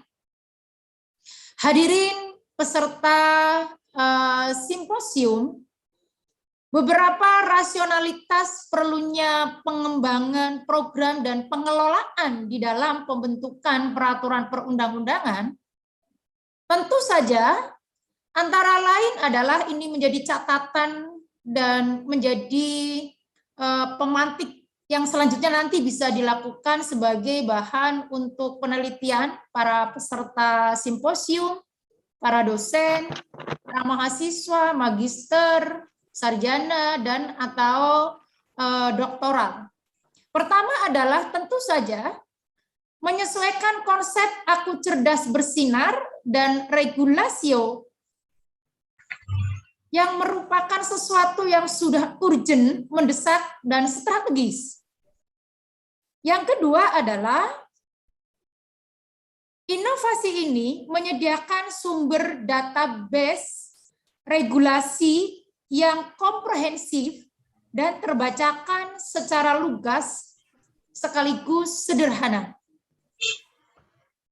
Inovasi ini diperlukan untuk menyediakan media diskusi dan konsultasi bagi pengguna, pembentuk atau profesional legal yang berbasis pada artificial intelligence seperti yang sekarang kita temui, yaitu Google Assistant atau robot chat yang berperan sebagai pelayanan pembentukan regulasi.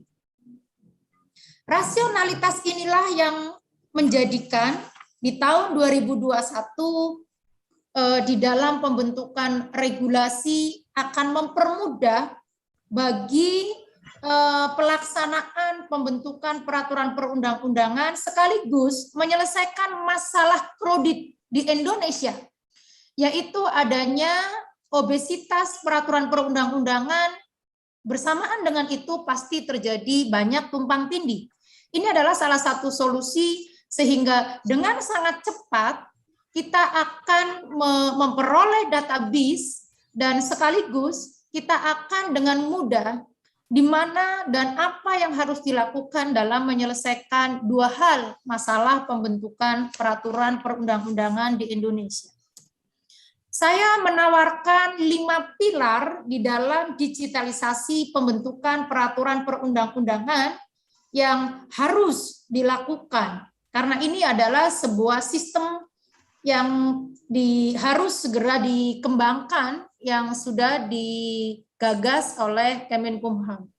Yang pertama adalah bahwa konsep digitalisasi merupakan penerapan teknologi big data analysis yang berbasis pada artificial intelligence untuk memberikan kemudahan, kenyamanan, dan akselerasi para legal drafter dan masyarakat dalam kerangka cerdas dan terpadu melalui jaringan pada smart society. Indonesia di era tahun 2000 kemudian masuk pada abad 21 sudah menjadi masyarakat cerdas yang sebelumnya dikuasai oleh negara Eropa.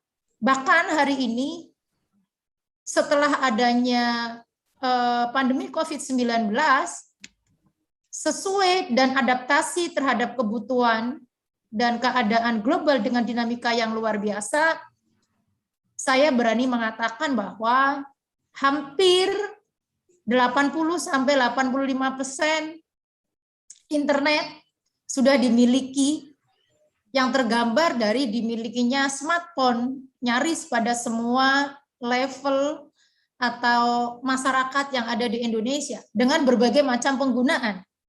Kalau para siswa, para mahasiswa adalah pada pembelajaran, kalau kaum profesional adalah pada konteks penyelesaian pekerjaan secara cepat, efektif, efisien, kemudian dalam konteks masyarakat, interaksi di dalam keluarga, dalam masyarakat, ada banyak. Bahkan nyaris semua orang di Indonesia pasti memiliki sosial media. Jadi saya katakan smart society Indonesia sudah setara dengan masyarakat Eropa dan atau masyarakat lainnya yang pada waktu sebelumnya memang kita sedikit ketinggalan, tapi dipercepat, diakselerasi yang luar biasa dengan adanya pandemi. Barangkali itu salah satu dari hikmah dari sebuah peristiwa pandemi. Karena manusia hebat adalah manusia yang mampu memaknai dan mensyukuri hikmah dari semua peristiwa. Pemantik kedua yang bisa menjadi rasional 5 pilar digitalisasi adalah pengumpulan dari sumber pembentukan peraturan perundang-undangan bisa berbagai dari literatur dan big data dalam bentuk teks, visual, suara, kemudian video, atau artificial mekanik yang saling terpadu. Yang ketiga, pengumpulan pengetahuan dan pengalaman dari para ahli, baik akademisi maupun praktisi di dalam pembentukan regulasi untuk ditiru oleh mesin atau sistem yang terpadu.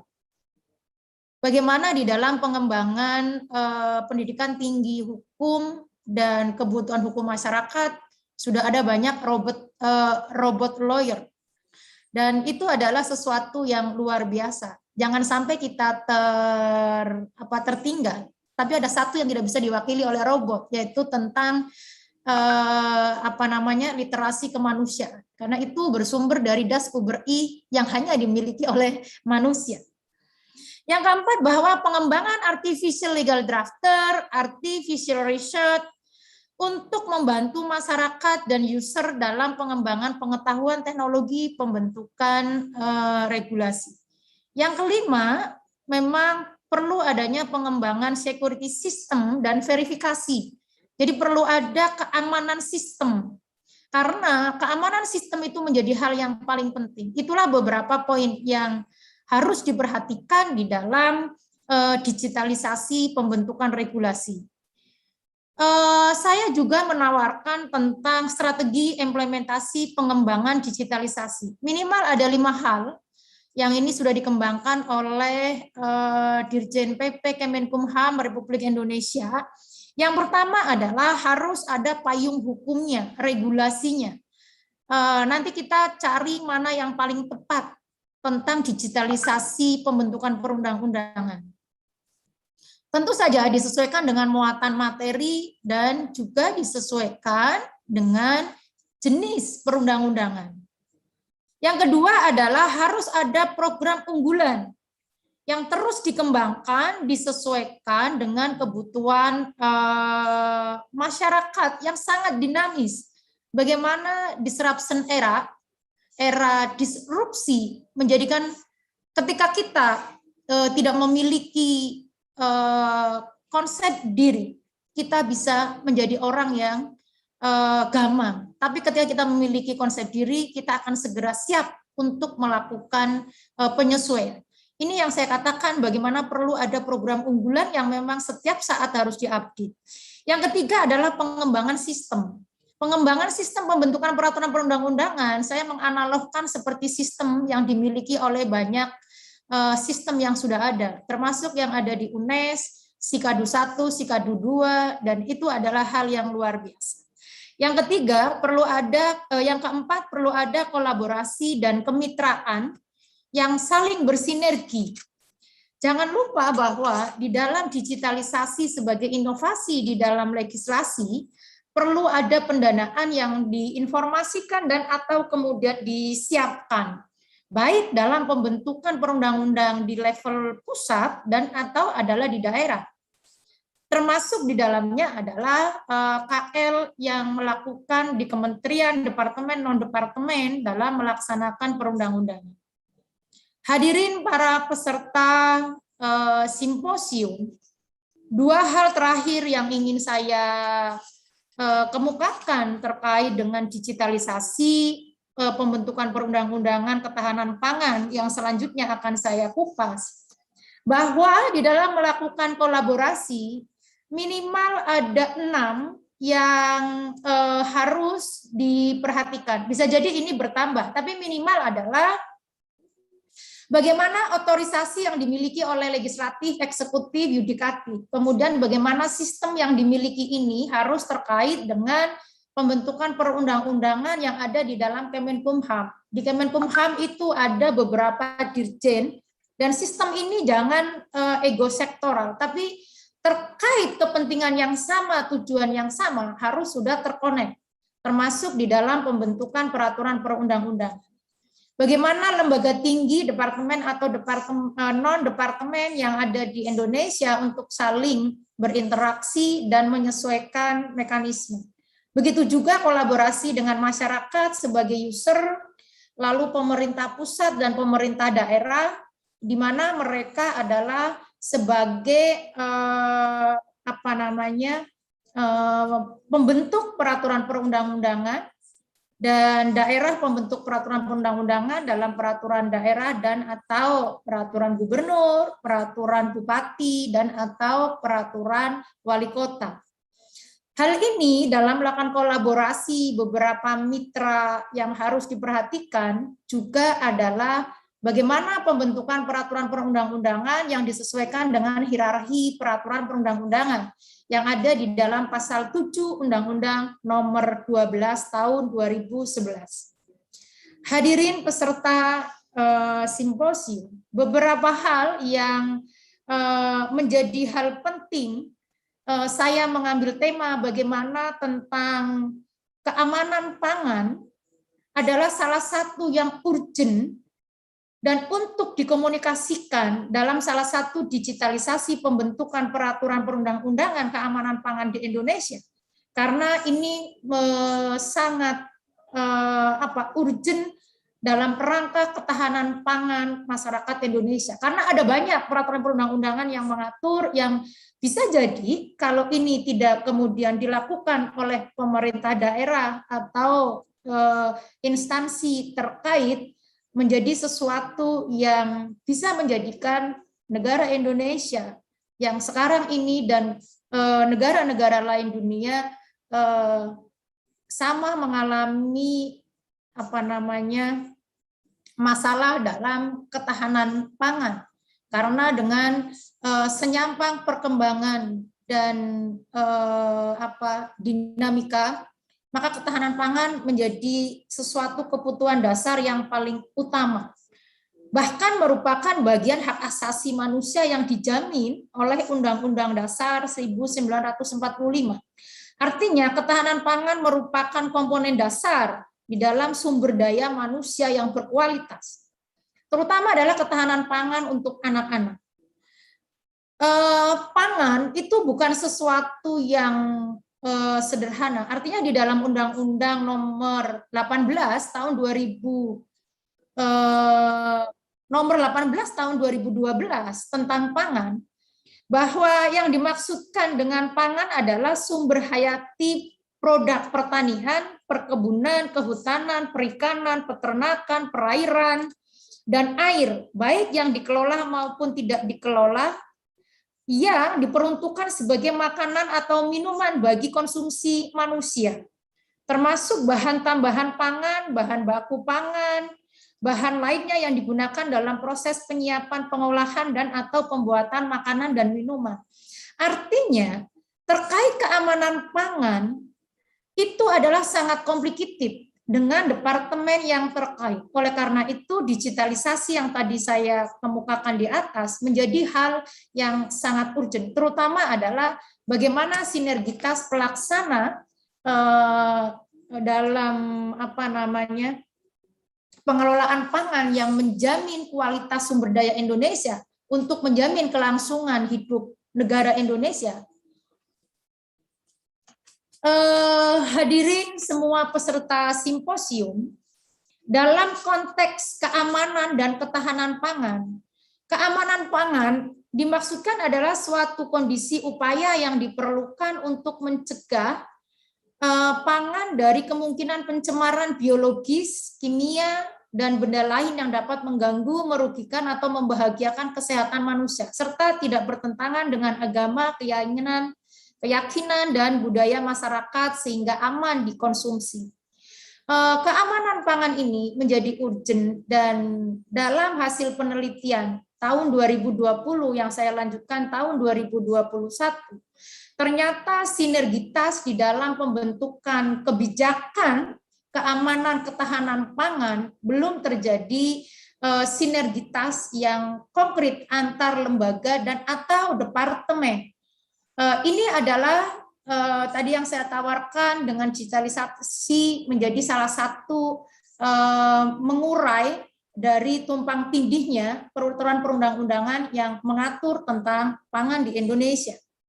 2 slide terakhir saya ingin mengemukakan kepada peserta simposium, lingkup pengaturannya itu dari mulai perencanaan sampai dengan pelaksanaannya termasuk di dalam penyidikan, yaitu perencanaan pangan di Indonesia yang seperti apa, ketersediaannya, keterjangkauannya, konsumsi pangan dan gizi, keamanan pangan, bahkan label dan iklan pangan, pengawasannya, sistem informasi pangan, penelitian dan pengembangan pangan, kelembagaan pangan. Di kelembagaan pangan itu luar biasa para peserta. Ini menjadi pemantik diskusi tersendiri, atau bahkan dari para peserta bisa mengkaji menjadi satu buku bagaimana kelembagaan pangan dalam menguatkan ketahanan dan keamanan pangan Indonesia, mewujudkan Indonesia tangguh. Itu sudah menjadi satu topik penelitian. Lalu bagaimana peran serta masyarakat? Hadirin sekalian, beberapa hal yang perlu dilakukan untuk mencegah kemungkinan pencemaran biologis, kimia, dan benda lain yang dapat mengganggu atau merugikan dan membahayakan masyarakat bisa dilakukan oleh pemerintah dan pemerintah daerah. Pemerintah bisa menetapkan norma, standar, prosedur, dan kriteria keamanan pangan. Di samping itu, petani, nelayan, pembudidaya ikan, atau pelaku usaha pangan wajib menerapkan norma, standar, prosedur, dan kriteria keamanan pangan. Dan yang keempat adalah penerapan norma, standar, prosedur, dan kriteria keamanan pangan sebagaimana yang dimaksudkan di ayat 3 ini harus dilakukan secara bertahap berdasarkan jenis pangan dan skala usahanya. Pemerintah dan pemerintah daerah wajib melakukan pembinaan dan pengawasan pelaksanaan penerapan norma, standar, dan prosedur kriteria keamanan pangan. Dari yang saya paparkan, setelah substansi pangan adalah menentukan kualitas sumber daya masyarakat Indonesia, yang menentukan Indonesia tangguh, sehingga digitalisasi yang mempermudah database di dalam pelaku dan pelaksana yang melaksanakan disposisi pengamanan pangan, ternyata juga ada proses berikutnya supaya tidak terjadi tumpang tindih. Bahwa perlu dilakukannya harmonisasi dari peraturan perundang-undangan terkait pangan. Saat ini Kementerian Hukum dan HAM sedang membuat aturan bahwa sebelumnya harmonisasi vertikal horizontal kita belum memiliki standar. Minimal yang sedang digodok ini adalah ada 10 dimensi harmonisasi peraturan perundang-undangan dalam rangka untuk melakukan digitalisasi perundang-undangan termasuk tentang keamanan pangan, yaitu dimensi Pancasila sebagai ideologi, dimensi konstitusi sebagai dasar negara, yaitu dimensi Undang-Undang Dasar 45, dimensi vertikal, dimensi horizontal, dimensi jurispruden, dimensi asas hukum. Asas hukum sangat luar biasa. Jadi kalau melakukan proses harmonisasi, ini adalah 10 dimensi yang harus dilakukan oleh para pengharmonisasi. Bahkan harus melakukan harmonisasi pada dimensi sistem perencanaan pembangunan nasional, termasuk perjanjian konvensi internasional.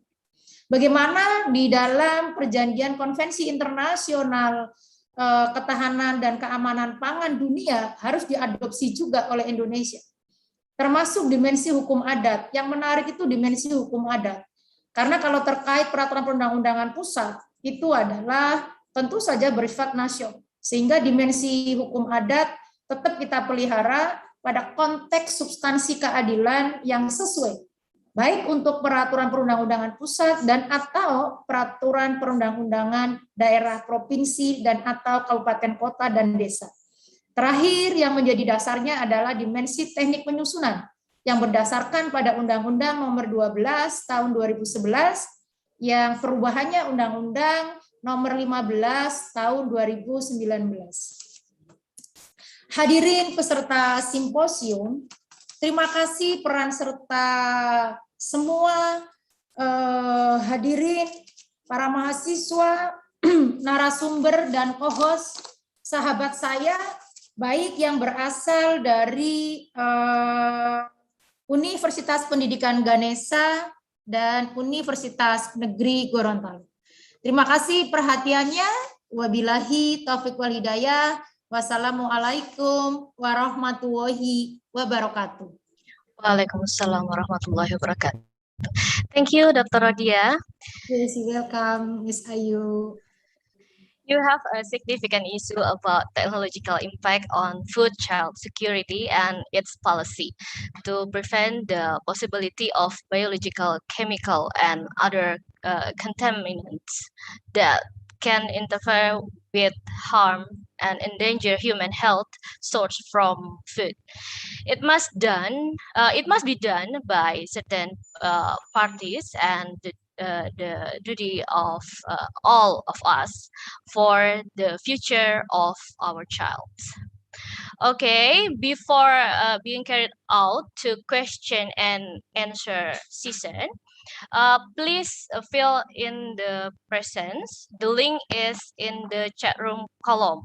Jadi Bapak Ibu silahkan yang belum presentasi bisa untuk presentasi dulu, mengisi link. Maaf, presensi maksud saya. Jadi yang belum mengisi presensi bisa untuk mengisi presensi dulu. Link ada di chat room Bapak Ibu, bisa dilihat. Baik. Okay, now we continue to the question and answer session. If you have any questions, you can write on the Zoom chat room or use raise hand feature to ask the speaker directly. Feature, sorry. Okay, for the audience who want to ask question, please raise hand,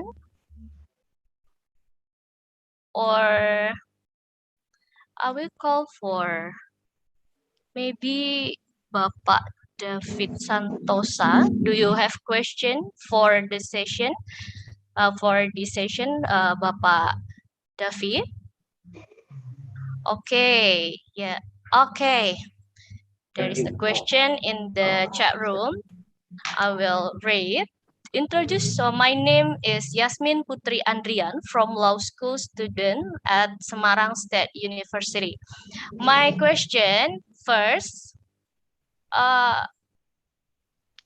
with the existence of advanced and developing technology in Indonesia, it means that there is a need for adjustment, especially for people who do not understand technology. How do we educate people so that they can develop and understand technology, especially for people who live in rural areas? I think this is for Mr. Sarul, right? Who is this? Yasmin, can you unmute first? I want to ask you directly. First question is for... I think this is on GM Crop. GM Crop. Ah, okay. This is on GM Crop. Okay, this is for Dr. Siti, right? Okay, Dr. Siti. Okay, the second question, in my opinion, engineering technology in agriculture needs to be applied optimally because it can produce superior product, so the planting result can also produce many benefits. But how can Indonesia adapt without harming the farmer? The question for Dr. Siti, both of question. Dr. Siti, you can answer the question, please.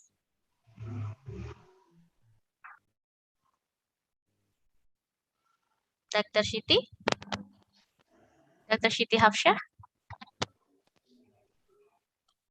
Hello? Sorry. I'm still on mute?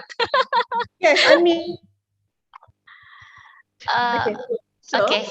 The first question is actually on education and awareness, I think. So we need to understand what is the benefit. Okay, first of all, we need to give education and also awareness what is the importance of sustainable agriculture. And then we also need to give information and also understanding to the public, especially in the rural area, whether they understand or not about modern methodology. Because this is with regards to modern methodology. They need to understand what is modern methodology, what are the techniques used. Okay, but we have to explain to them in the layman terms. We cannot say in the very scientific terms, and then we also need to give the information to the public, especially on what is actually the risk and the benefits. We have to be balanced, not biased, okay, to the society, especially to the farmers, because they need to be known. Whenever they choose to opt for the technology, we must make sure, as I mentioned just now in my presentations, we must make sure that when they give consent to use that technology, they use it, they give the consent with informed consent. And I think that one is actually must be addressed in whatever law, because they have their rights to know. They have their rights. For example, for consumer, when they purchase the GM food, okay, we have to label it. Same goes to the farmers. When they want to purchase the seed, for example, they have to read the label. If there is no label, the producers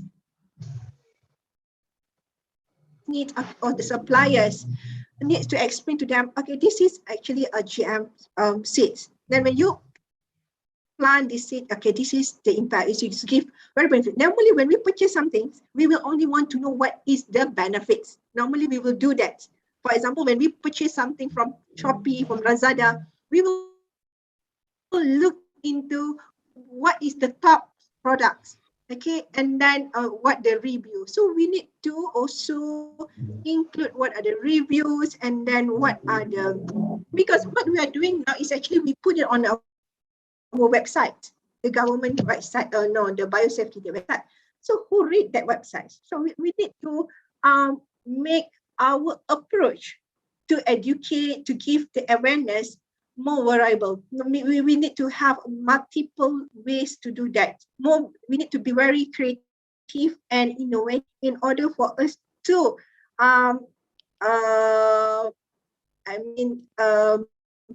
give the information to the public. And the second question is actually, on actually how we want to adopt the technology without harming the farmers. That is why we need to have engagement from all the parties. We need to engage the farmers. They need to understand when they when they use the technology, they know to understand the both sides, the non-beneficial and the beneficial just now, the risk and the benefits, so that when they apply the technology, okay, it won't harm them. They know their rights. And then the law must be very protective, okay, not to hinder the development. I know that we need to balance, we need to have the development, but at the same time, we also need to protect. Not only to protect the environment, but also to protect the human health and also to protect the human rights. So here, when we talk about this, we want to use the technology. Okay, we need not only the law, but we also need a protection for the farmers, especially for them who are using this technology. If there is a contamination just now, for example, when I talk about the contamination, okay, when there is contamination, what are the remedies for them? Okay, to actually to claim, where can they get the compensations? Okay, what are their liabilities? So that one we need to consult with we need to have a socio-economic consideration, especially when we have that. We need to have a social economic considerations when we want to approve such applications on technology, on biotechnology, I mean modern biotechnology, because it won't, when we talk about modern biotechnology, yes, it can impact our life, our livelihood, because it involves with biology, our life. Okay, I think that's all from me. Okay, thank you, Dr. Siti, for the answer. Hello, Professor Ngabuaji, are you with us? Welcome to our symposium. What time is it?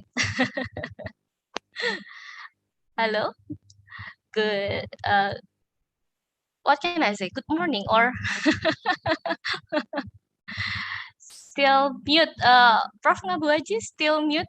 Still on mute. Please unmute first. Yeah, are you hearing me? Yeah. I can hear you. Welcome. Morning. What time is it? It's about 5:27 a.m. here in Nigeria. Oh my God. Still time to sleep, right? Okay. Prof. Ngabuaji, we will continue to answer and question first. After that, you will present your presentation. Okay. Thank you, Prof. Ngabuaji. Please wait. Okay. Yes. Welcome. Okay. For the audience, you can still give a question for the speakers who want to ask to our speakers today, to Dr. Siti and to Dr. Rodia. Okay, who is this? Maba. What's your name? Muhammad. Please unmute first, Muhammad. Okay. Hello, Okay. my name is Muhammad Adrumeda Nur Firdaus from Universitas Negeri Semarang. I want to ask Dr. Siti Hafsyah about the crops technology, about the GM technology. The question number one is, does this technology can to overcome the starvation in Africa? And number two is, how is human body done ready for consume the product of GM crops? And number three is, how about the small farmers who don't have this technology? And we know that the company who have more money can use this technology for gain more benefit, and that will affect to the small farmers. So there's must some rule to control the usage of the technology. So what is the rule to use this technology, the GM technology? Thank you. Okay. Sorry, I lost just now. My connection was bad just now. Okay. I got the first questions. What is whether it can actually Can this with food technology security? for Yes, the answer is overcome yes. That is why they developed this.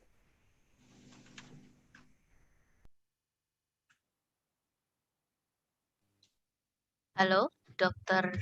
Siti. Are you still with us? Wah.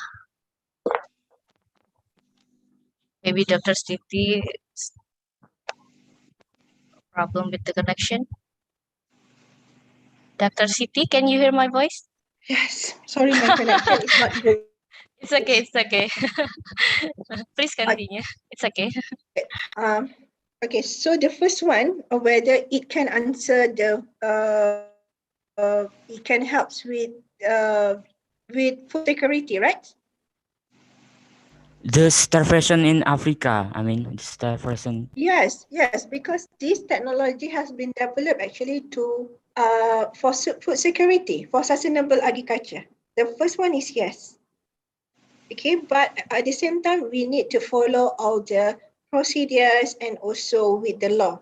Okay, so now question number 2.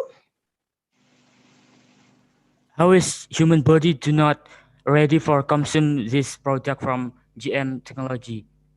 How if this human body do not ready for consume, so it can be a positioning human. I mean, human body do not ready for consume this GM technology. Yes, they can opt not to choose. It's their rights to choose. Because that is why we need to label it. So when we label it, you have a right to choose whether you want to buy these GM foods or not. They have a requirement for labeling in the law. So you are not forced to choose to eat GM foods, or you need to purchase or you need to plant GM crops. Okay, you have the right to choose whether you want to use it or not, actually. That is why the procedures must be very clear, okay, in the approving of this technology. Okay, thank you. Okay, thank you. Okay. Okay, so Muhammad, they can choose to use or Good not question, about Muhammad. the technology. Good question. Thank you. Very good question. Okay, for the next, I see Ahmad Rizal who raised hand. You can unmute Ahmad Rizal. Terima kasih atas kesempatannya kepada Ibu Sangayu. I will speak bahasa only karena saya akan menanyakan kepada Ibu Rodia. Oke. Jadi pertanyaannya mengenai food security atau food safety ya. Indonesia ingin ketahanan pangan kita kuat. Namun tadi disebutkan jikalau biologikal atau semikal itu tidak boleh bercampur dengan makanan. Lalu bagaimana dengan program GMO teknologi ini yang memang untuk memperkuat ketahanan pangan ini, Bu? Kan itu dilema antara program dengan efeknya. Menurut opini Ibu Rodia bagaimana? Terima kasih.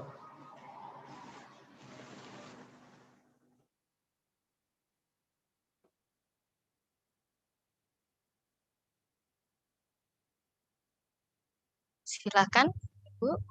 Please answer the question. Ya, terima kasih Saudara Ahmad Rizal.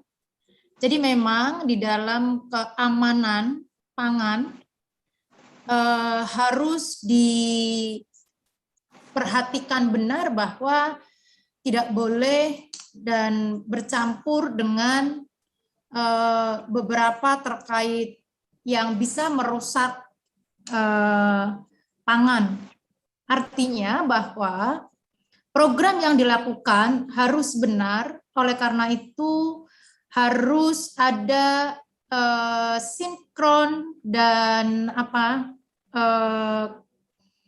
kolaborasi yang tepat antar para pelaku di dalam pelaksanaan ketahanan pangan. Yang tadi sudah antara lain saya kemukakan bahwa ketahanan pangan itu meliputi yang dilakukan baik itu di darat, laut maupun udara.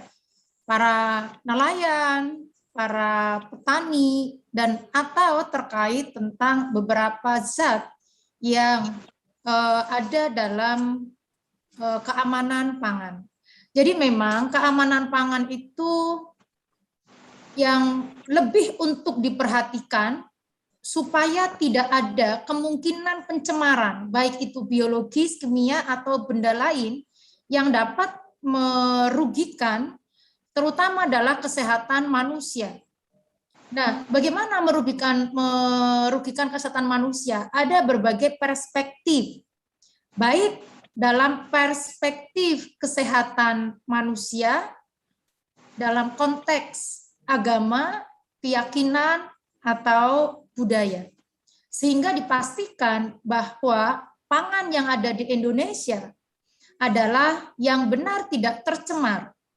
Tentu saja indikator tercemar ada banyak yang tadi saya katakan dari perspektif kesehatan atau agama. Itu opini yang saya kemukakan. Nah, itulah kemudian pelaksanaannya harus ada regulasi atau peraturan yang menjadi standar.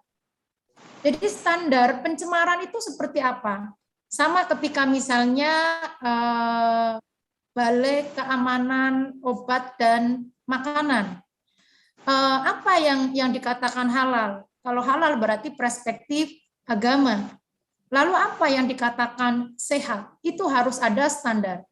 Nah, standar ini harus antar peraturan perundang-undangan dari mulai undang-undang, kemudian pelaksanaannya adalah peraturan pemerintah, kemudian pelaksanaan berikutnya bisa dengan peraturan presiden, lalu di level kelembagaan ada peraturan menteri yang terkait, baik itu Menteri Kesehatan, Menteri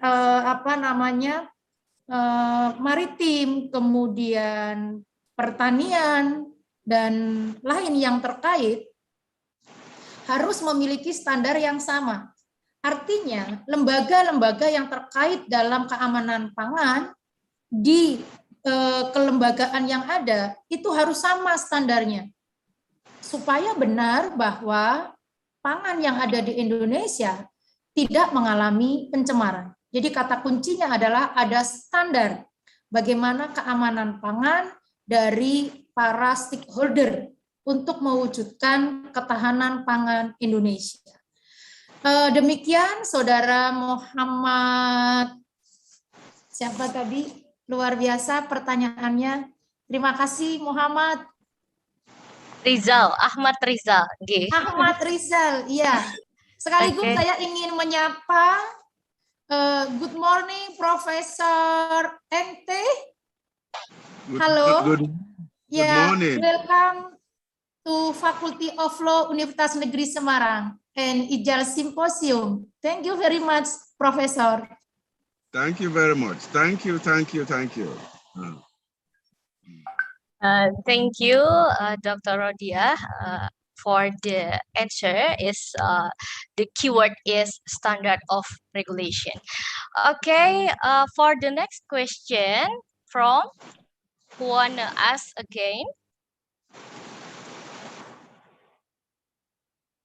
Still have a question or no? Okay, if not, let me continue to the next speaker. For the last speaker, but not least, Prof. Ngabuaji. Welcome to our symposium. Let me introduce you to all participants. Prof. Ngabuaji Daniel T, PhD, has degrees and certificates in journalism, social work, community development, development sociology, social policy and criminology, and policy science, maritime security, business. He is an expert in security and intelligence studies with a special interest in terrorism and counterterrorism, intelligence management, Middle East studies, peace studies, and competitive intelligence. He is a prolific researcher and has over 100 publications in national and international referred journals, besides chapters and conference papers. He is also on the editorial board of over 15 international journals in Nigeria, the USA, the United Kingdom, India, Turkey, and Bangladesh. He is currently editing 4 books on school safety, contemporary issues in global security, competitive intelligence and society, culture, and security. Prof. Ngabuaji has a knack for cross-border education and is currently the African regional representative of the American Heritage University of Southern California and visiting professor at the Great University College of Homeland Security, Ghana. He is presently the chair of the Department of Intelligence and Security Studies at Novena University, Nigeria, and the Global Executive President of Global Intelligence, Peace and Security Institute. He will be talking about contemporary development in intelligence and security, the political and technological aspect. So, Professor, screen is yours. Okay, thank you very much for the organizers of this program. I send you warmest greetings from Nigeria. I send you greetings from Novena University, Nigeria. And specifically, I send you greetings from the Department of Intelligence and Security Studies. Let me especially thank my good friend, Ridwan Rafin, who has been a wonderful colleague over the years. Hello, Ridwan. my sincere greetings, and to you, the moderator, I thank you especially. I thank you for this wonderful opportunity that is granted me to speak all the way from Africa and from Nigeria, not minding the interesting time difference. As I told you, Nigerians are still sleeping even to this time of the morning. But I just have to, honor my colleague and try as much as possible to do justice to the topic that I have been given. I am going to be talking about the topic contemporary development in intelligence and security, from the political and technological aspect. And I was given, under 40 minutes, so as much as possible, I will be fast about it, and I will try to do what I can do within the limited allocated time. Thank you very much. And I started this presentation with what I refer to as key axioms in intelligence and security sectors all over the world. They are basic issues that does not require any validation because it is known to all of us as humans, whether you are in the advanced countries of this world or in the developing countries of this world, wherever you are, these are fundamental truths about human existence.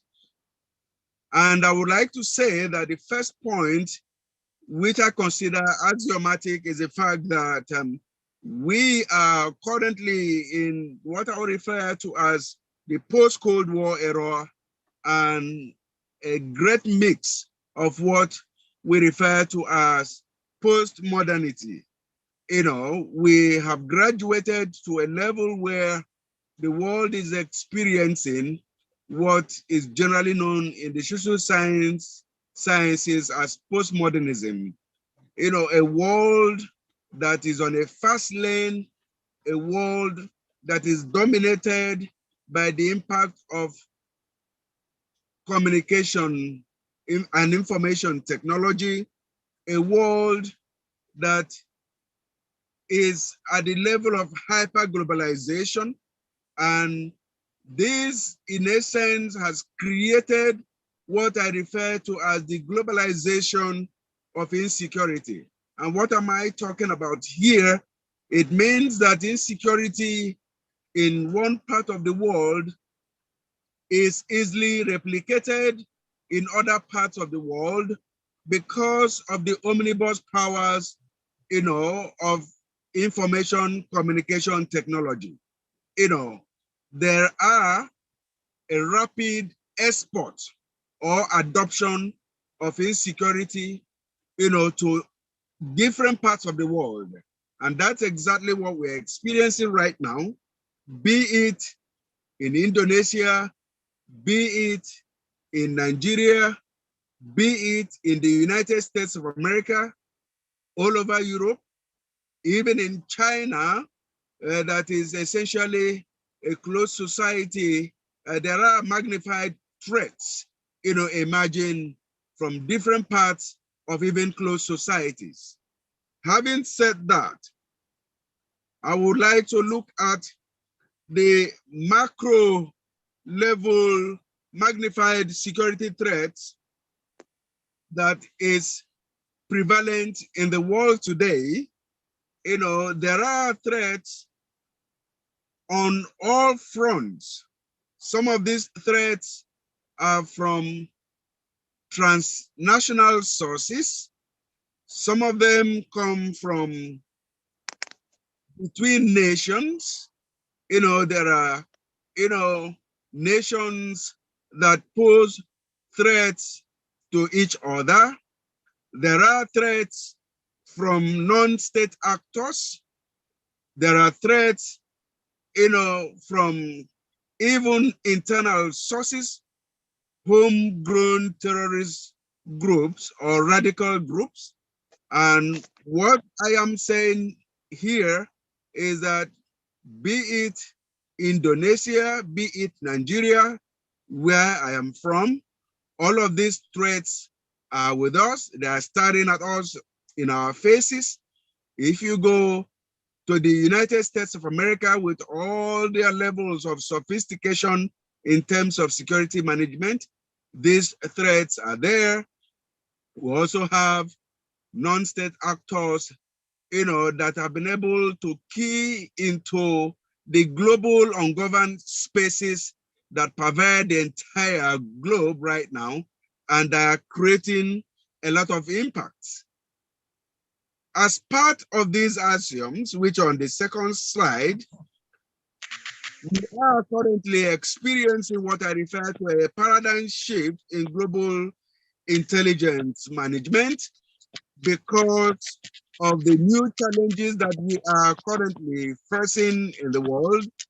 Nations, be it developed nations, be it developing nations, are trying as much as possible to adjust to meet these new challenges in terms of intelligence collection and analysis, and aided by the impact of the scientific revolution and technological advancement that the world is currently experiencing. And I will also add here that beyond the traditional weapons of mass destruction, intercontinental ballistic missiles that the world used to be afraid of, there are new weapons which I refer to here as the weaponization of microbes, including viruses and bacteria. And of course, the clearest example of that is the rampaging effect of COVID-19, which has killed millions of people all over the world. What am I trying to say here? I am saying that we are at the verge of a new global reality of insecurity all over the world, where nations, where non-state actors, where terrorist groups can, as much as possible, apply genetic engineering in turning microorganisms, especially viruses, into weapons of mass destruction. I wouldn't want to veer into the numerous conspiracy theories around the emergence of COVID-19, but the fact remains that extremist groups, and terrorist organizations are getting ready to explore the danger, of turning microbes into deadly weapons beyond what the world had probably seen before now. Now, I want us to review a little bit of the geopolitical contradictions that are existent in the contemporary world today. And one of them, I have identified that there is a trajectory, there is a movement of nations, moving from real and extreme nationalism to globalism and back to nationalism. I will make a particular reference to what happened in the United States of America under the Trump presidency. You will realize that the immediate past president of the United States of America, Donald Trump, had said several times that he is not the president of the world, something that we know that the United States was actually trying to do since the end of the Second World War, and that he's going to concentrate on the interests of the United States of America, and everything that they want to do should be for America and by Americans. So you can see that contrary to what had happened from the Cold War region, period in the world up until in the recent past. Hello, are you hearing me? Hello? Virus? Yes, yes. I hear you. Are you hearing me? Yes, I hear you. Okay, so as I was saying, nations are beginning to move, from nationalistic movements which granted them independence and political relevance to globalism, where nations were trying to create political empires around themselves. They are to go back to extreme nationalism, where nations are beginning to think essentially about themselves without, taking so much concern about their relevance, at the international level as it used to be. And of course, the example of the United States of America. I also need to add that the penetration of democracy has actually created a lot of space for the emergence of radical and fatal ideologies and extremism. And I will add here that, call it Indonesia, call it Nigeria, call it a lot of other countries on the face of this earth, radical ideas are beginning, to filter into the social political space as a result of the democratic liberalist ideas that have been granted, by the practice of liberalist democracy. People are freer to express their views, and of course, globalism and is beginning to drive that with the aid of information communication technology. So I will also add too that we are facing the challenges of faith in terms of religion and religious ideas. Of course, in some cases where, religions have moved from articles of faith essentially to political ideologies, which have created extremism and radicalism all over the world. The challenges of faith, the challenges of creed, the challenges of race, tribe, and ethnicity and patriotism have thrown up new challenges, because you now begin to ask yourself, within multi-ethnic societies, and within multiracial societies, within multi-tribal societies, how do you guarantee patriotism when it comes to intelligence collection and management by agents in the country? I'm aware that even in Indonesia, the Aceh region of Indonesia, has been clamoring for independence for quite some time. And of course, they have, graduated to some level of radical violence over the time. And of course, the Indonesian government has been trying, to beat them into, the national rules, as it were. The same thing applies to a lot of countries. Nigeria, where I am from, we have a lot of ethnic and tribal protests, pushing towards self-determination, amongst the Igbos of Nigeria, amongst the Yorubas of Nigeria, and a lot of other ethnic groups in Nigeria, including the Niger Delta region. And in all of this, the challenge I will always ask is how you can marry parochial, ethnic, and tribal sentiments to the case of patriotism when you are vested with the responsibility of intelligence management on behalf of the country to which you are supposed to belong. Beyond that, I went further to look at the global political economy and trade wars between global giants. We are all conscious of the fact that countries like the United States of America, the People's Republic of China have been locked into an unending economic supremacy, between these two global giants. And of course, regions like the EU, countries like India are also trying to, as much as possible, stamp some reasonable level of force on the global political economic space.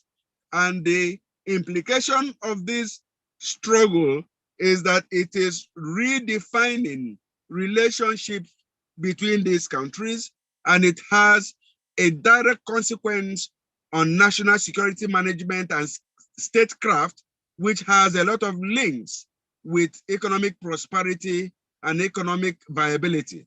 So I also want to talk about the insidious wars, around what I can refer to as economic espionage, competitive intelligence, and the rage of multinationals, because you can't talk about the strength and the wealth of any country in contemporary world without the economic strength and muscle and viability that such country is exerting.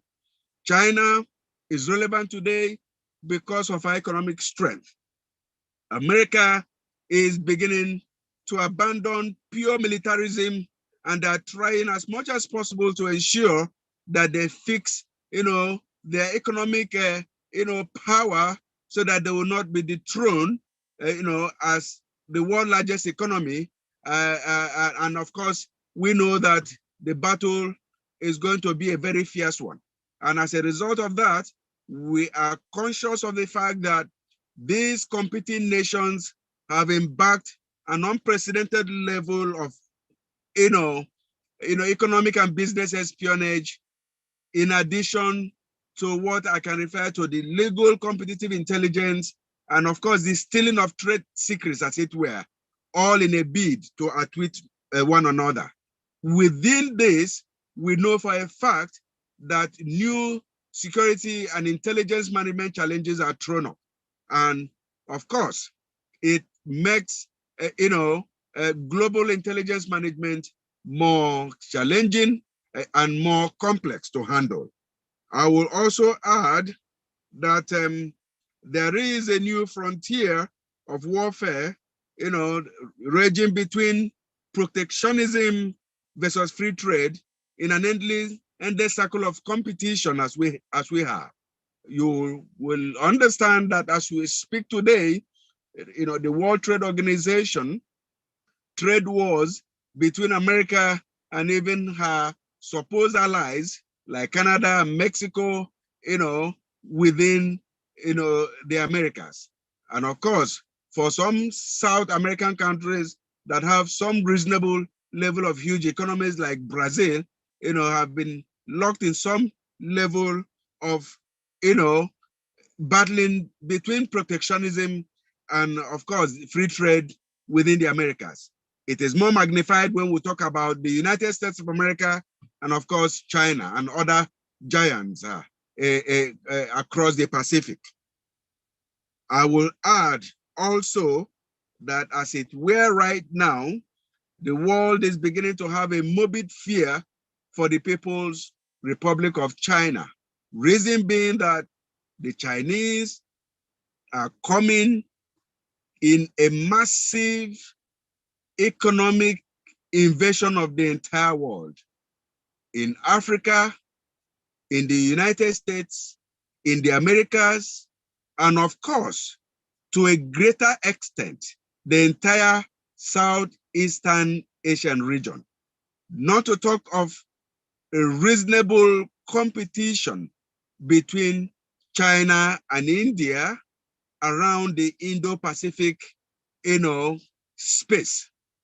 You and I know that beyond the huge population that the People's Republic of China has, the next competition is coming just around the Indo-Pacific region, and of course, from the Republic of India, because they have some reasonable and substantial level of population that can compete with that of China, and there are great potentials that India can give China a substantial competition in the next 1 or 2 decades. Having said all of that, I moved further to look at what I refer to as the global diplomacy confusion, even amongst allies, because in the recent past, we've started experiencing situations that even allies, as it were, are beginning not to trust each other.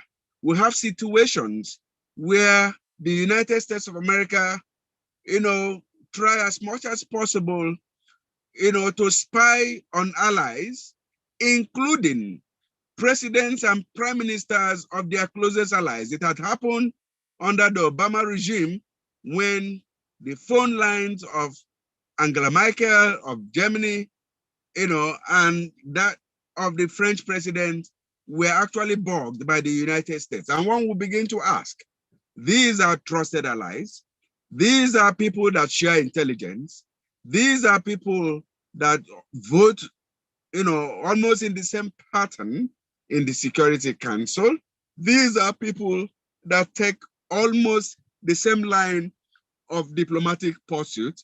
And yet we're experiencing a situation where there is a rapid drop in mutual trust, even amongst allies.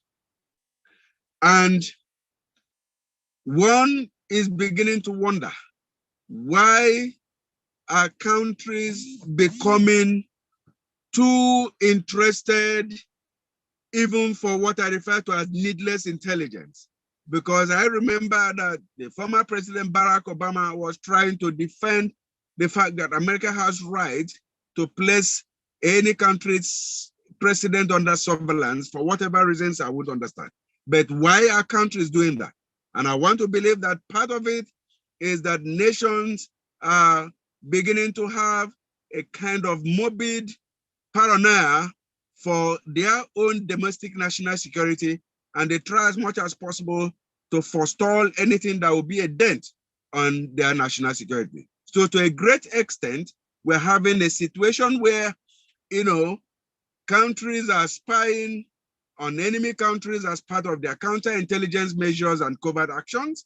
And they are also spying even on the allies, which is actually a dent in global intelligence management, because naturally allies are supposed to share, credible intelligence so that they will be able to have intelligence that is timely, intelligence that is actionable to forestall any surprise or any attack that will jeopardize, national, international security, and by extension, the entire global security.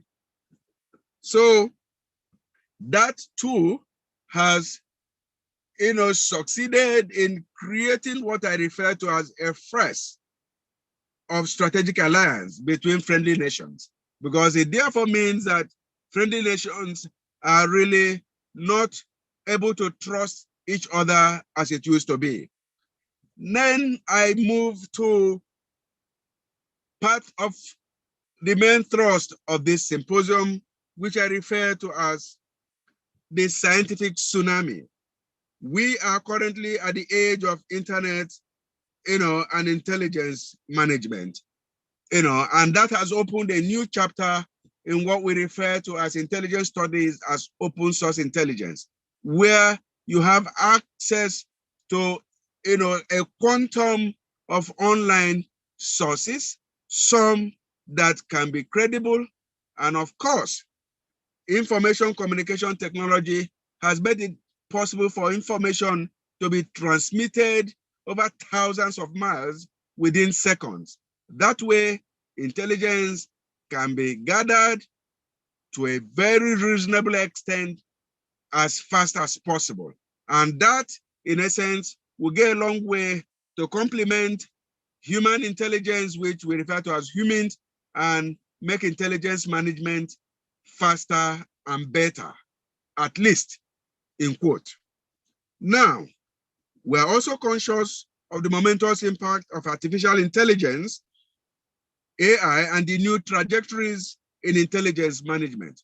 We're aware of what is happening these days when it comes to artificial intelligence, big data analysis, computer forensic security, and all of this.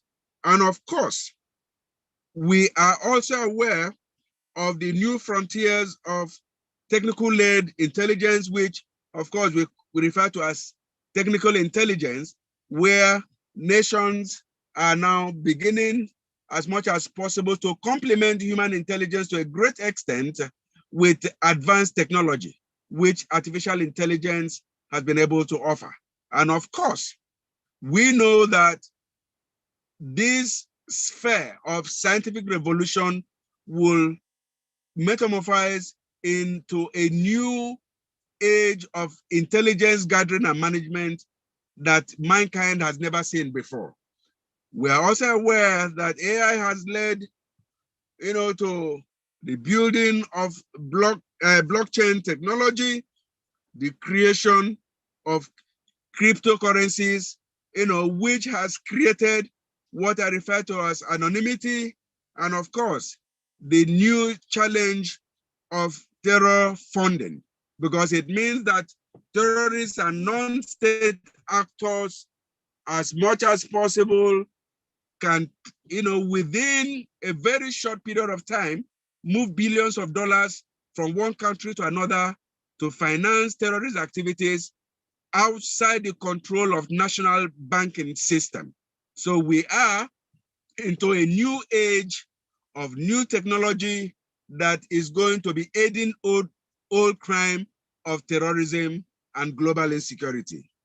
Of course, I need to add too that as we speak today, nations are beginning to be conscious of, infringement of their electoral integrity, because it is on record that even in the advanced countries of the world, that hackers, by unfriendly nations have the capacity as much as possible to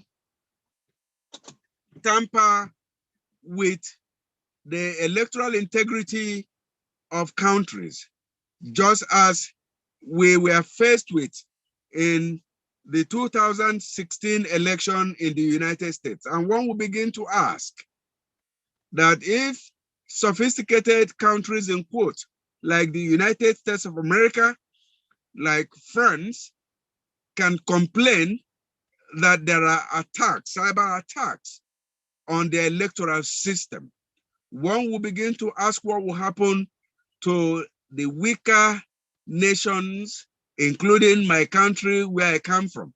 So you can see that with the new, impact of information communication technology, we are facing new challenges where even the entire democratic process in different countries of the world are under serious security threats. Having said that, what are the way forward?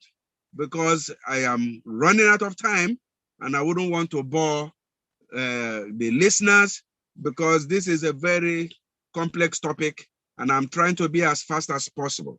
And I suggested that whether we like it or not, there is a serious global security and intelligence quagmire.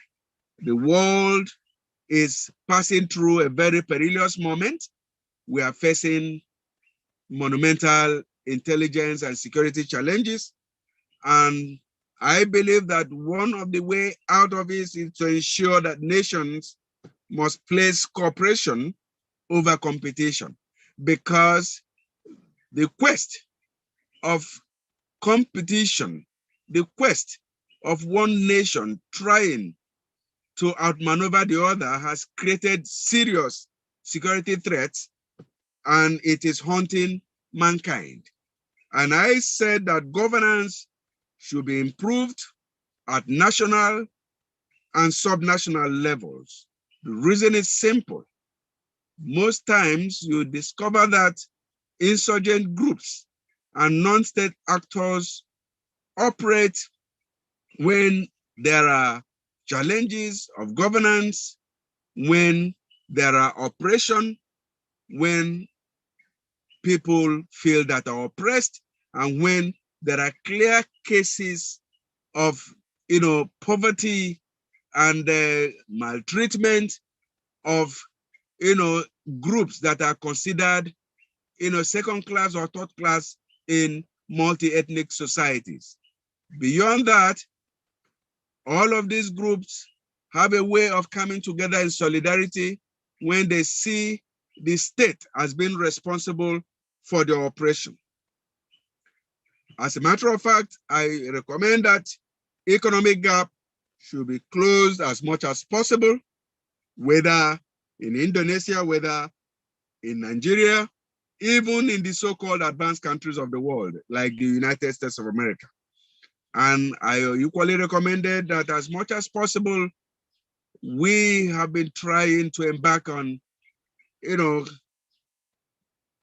de-radicalization of radicalized groups. And from experience so far as a security expert, I have noticed that de-radicalization is actually producing minimal effort. So effort should be geared towards counter-radicalization to ensure that people are not radicalized in the first place before we now begin to talk about, de-radicalizing them. Because more often than not, when somebody is radicalized, it becomes increasingly difficult to de-radicalize that person. It is a case of prevention being better than cure. Now, I also added that we must embark on what I refer to as a humanitarian science and technology, which will see the dignity of the human person far above the impact of technological advancement. Because if we keep pushing science and technology at this speed without recognizing the humanity of man on this earth, man may end up, destroying himself or herself. So we must embark on a science or a technological revolution that is humanitarian, that has a human face, and of course, that will preserve the dignity of man. And I said in my concluding remarks that the political technological imperatives of postmodern world has thrown interesting challenges in the field of intelligence and security studies. The bulk of these challenges will impact on us as humans, and the best we can do is to harness our political will and technological prowess to make life safe and secured. Thank you for your kind attention. Thank you for giving me this opportunity. I wish you God's blessings. Thank you very much. Thank you very much for Mr. Ngabuaji, Professor Ngabuaji. That is an interesting issue that the political, technological imperative of the postmodern world have thrown interesting challenge in intelligence and security studies. The work of these challenges will impact us as a human. The best we can do is harness our political will and technological prowess to make life safe and secure. Okay, ladies and gentlemen, we will open answer and question again for about 15 minutes so that you can ask Professor Ngabuaji, Dr. Rodia, or Dr. Siti Hafsyah. You can ask the question on the chat room or raise hand. Use feature raise hand. Okay, Yasmin. Yes, thank you. First, introduce myself. My name is Yasmin Putri Andrian from Law School student at Semarang State University. My question is, if there is a threat to the integration of Indonesia that come from other country, but the threat plan is pure personal and does not involve that person country, will the country of origin of the person who did the wrong did also punish that person? Thank you. It's my random question. You wanna ask to Professor Ngabuaji, right? Yes, right. Okay, Professor Ngabuaji, please answer the question. Can you understand what understand? Yes, What the question? I didn't quite get the first part of what she was asking. Yasmin. Yes, please, yes. Please repeat again. Okay. My question is, if there is a threat to the integration of Indonesia that's come for other country, but the threat plan is pure personal and does not involve that person country, will the country of origin of the person who did the wrong things also punish the person? Thank you. Okay, I can understand what you are talking about now. You are talking about Mau tanya apa, Yasmin? Apakah orang yang melakukan ancaman dari negara lain itu akan juga dihukum gitu oleh negara asalnya? Tapi rencana kejahatan tersebut tuh murni adalah rencana pribadinya. Mohon ditranslatein, Bu dosen, Bu Ayu. Apa tadi sayang?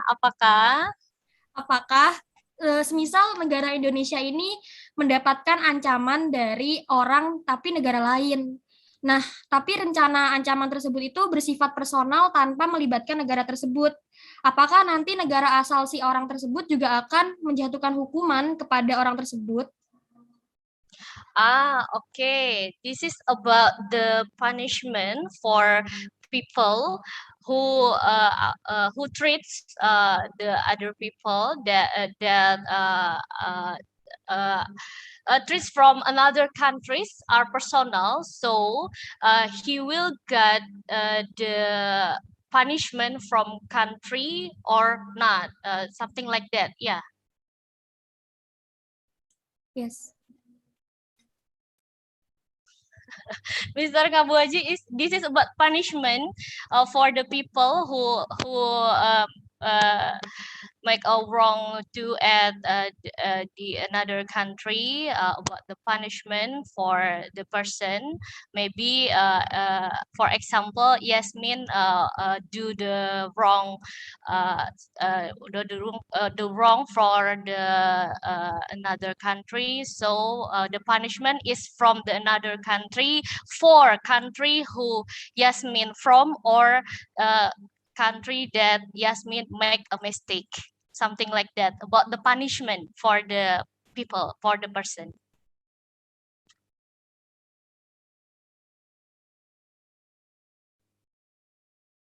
Keluar.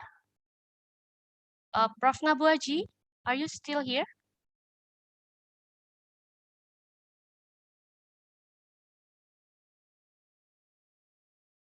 Hello?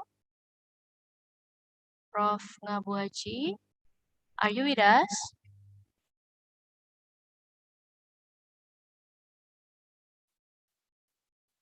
Okay, maybe this is about the connection.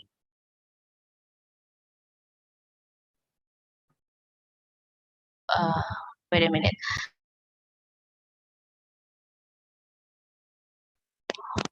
Okay. He is not here with us. We will wait for reconnecting to our symposium. Okay, for the next maybe about the question for Dr. Rodia or for Dr. Siti.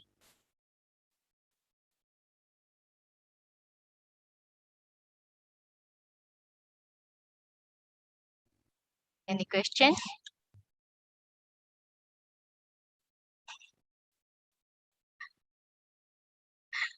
Okay, it's okay, Yasmin. Okay. Wait.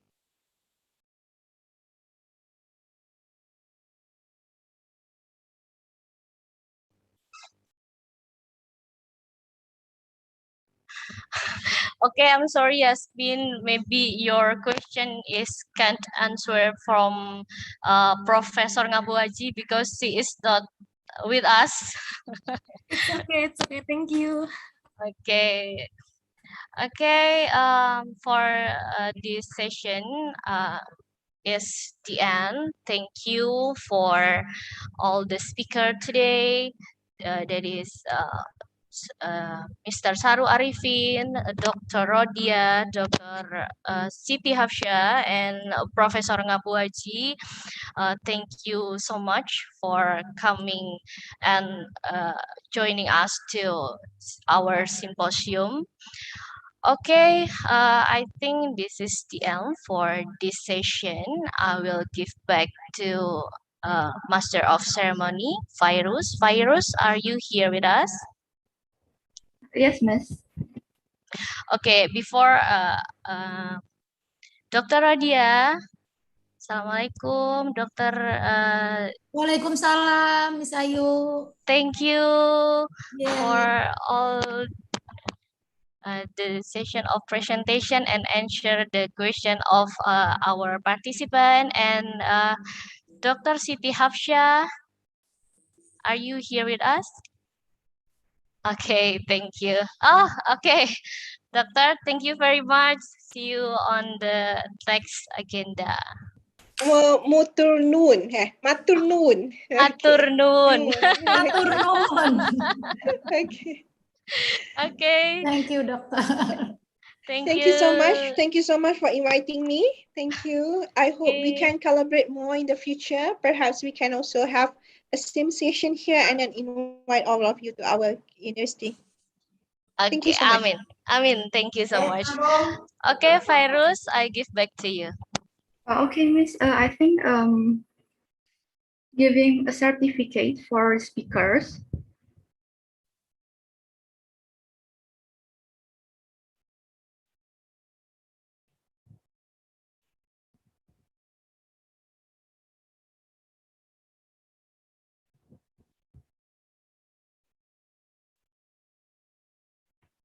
Okay, first speaker.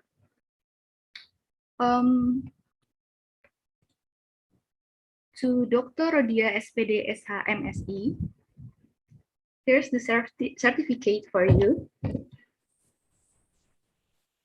Thank you, Fairuz. Yes, Mrs. Thank you. Thank you for all speakers. We really appreciate you for joining us.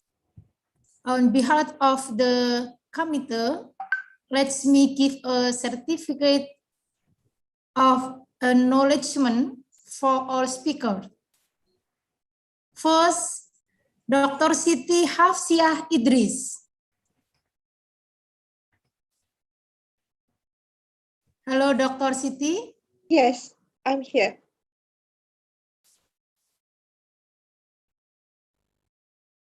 Yeah. Thank you. Thank you. Welcome, Dr. Siti. Second, Profesor Ngabawiji Daniel Ente.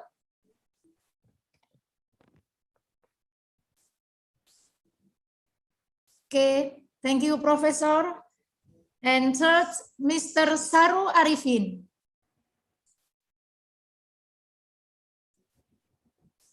Yes. Thank you very much for all participants and speakers. Assalamualaikum warahmatullahi wabarakatuh. Waalaikumsalam warahmatullahi wabarakatuh. Well, ladies and gentlemen, finally, we come to the end of this event. To close this event, let's reciting Hamdalah. Alhamdulillahirabbil alamin. Thank you very much for your coming and your nice attention. I hope the knowledge that we get now can be useful in the future. I am Fairuz Agustina Rahmawati. As the Master of Ceremony on this event, would like to say thank you so much to all of the audience who have made this event successful. Thank you. Assalamualaikum warahmatullahi wabarakatuh. Waalaikumsalam. Waalaikumsalam warahmatullahi wabarakatuh. Dr. Siti, terima kasih. Iya. Kita berdua yang masih ada di Prof. Zoom Dokter. ini. Terima kasih, Prof. Terima kasih banyak-banyak. Terima kasih. Dr. Siti, matur nuwun. Kita ketemu di penelitian bersama. Terima kasih, bersama Ridwan. mahasiswa. Terima kasih. Insya Allah, semoga dipermudahkan. Amin. Amin. Amin. Amin. Terima kasih, Bu. Terima kasih Thank you so semua. much, Ibu Semua Siti. peserta, terima kasih. Terima kasih, Ridwan. Luar biasa. Terima kasih. Assalamualaikum. Waalaikumsalam warahmatullahi wabarakatuh. Warahmatullahi wabarakatuh.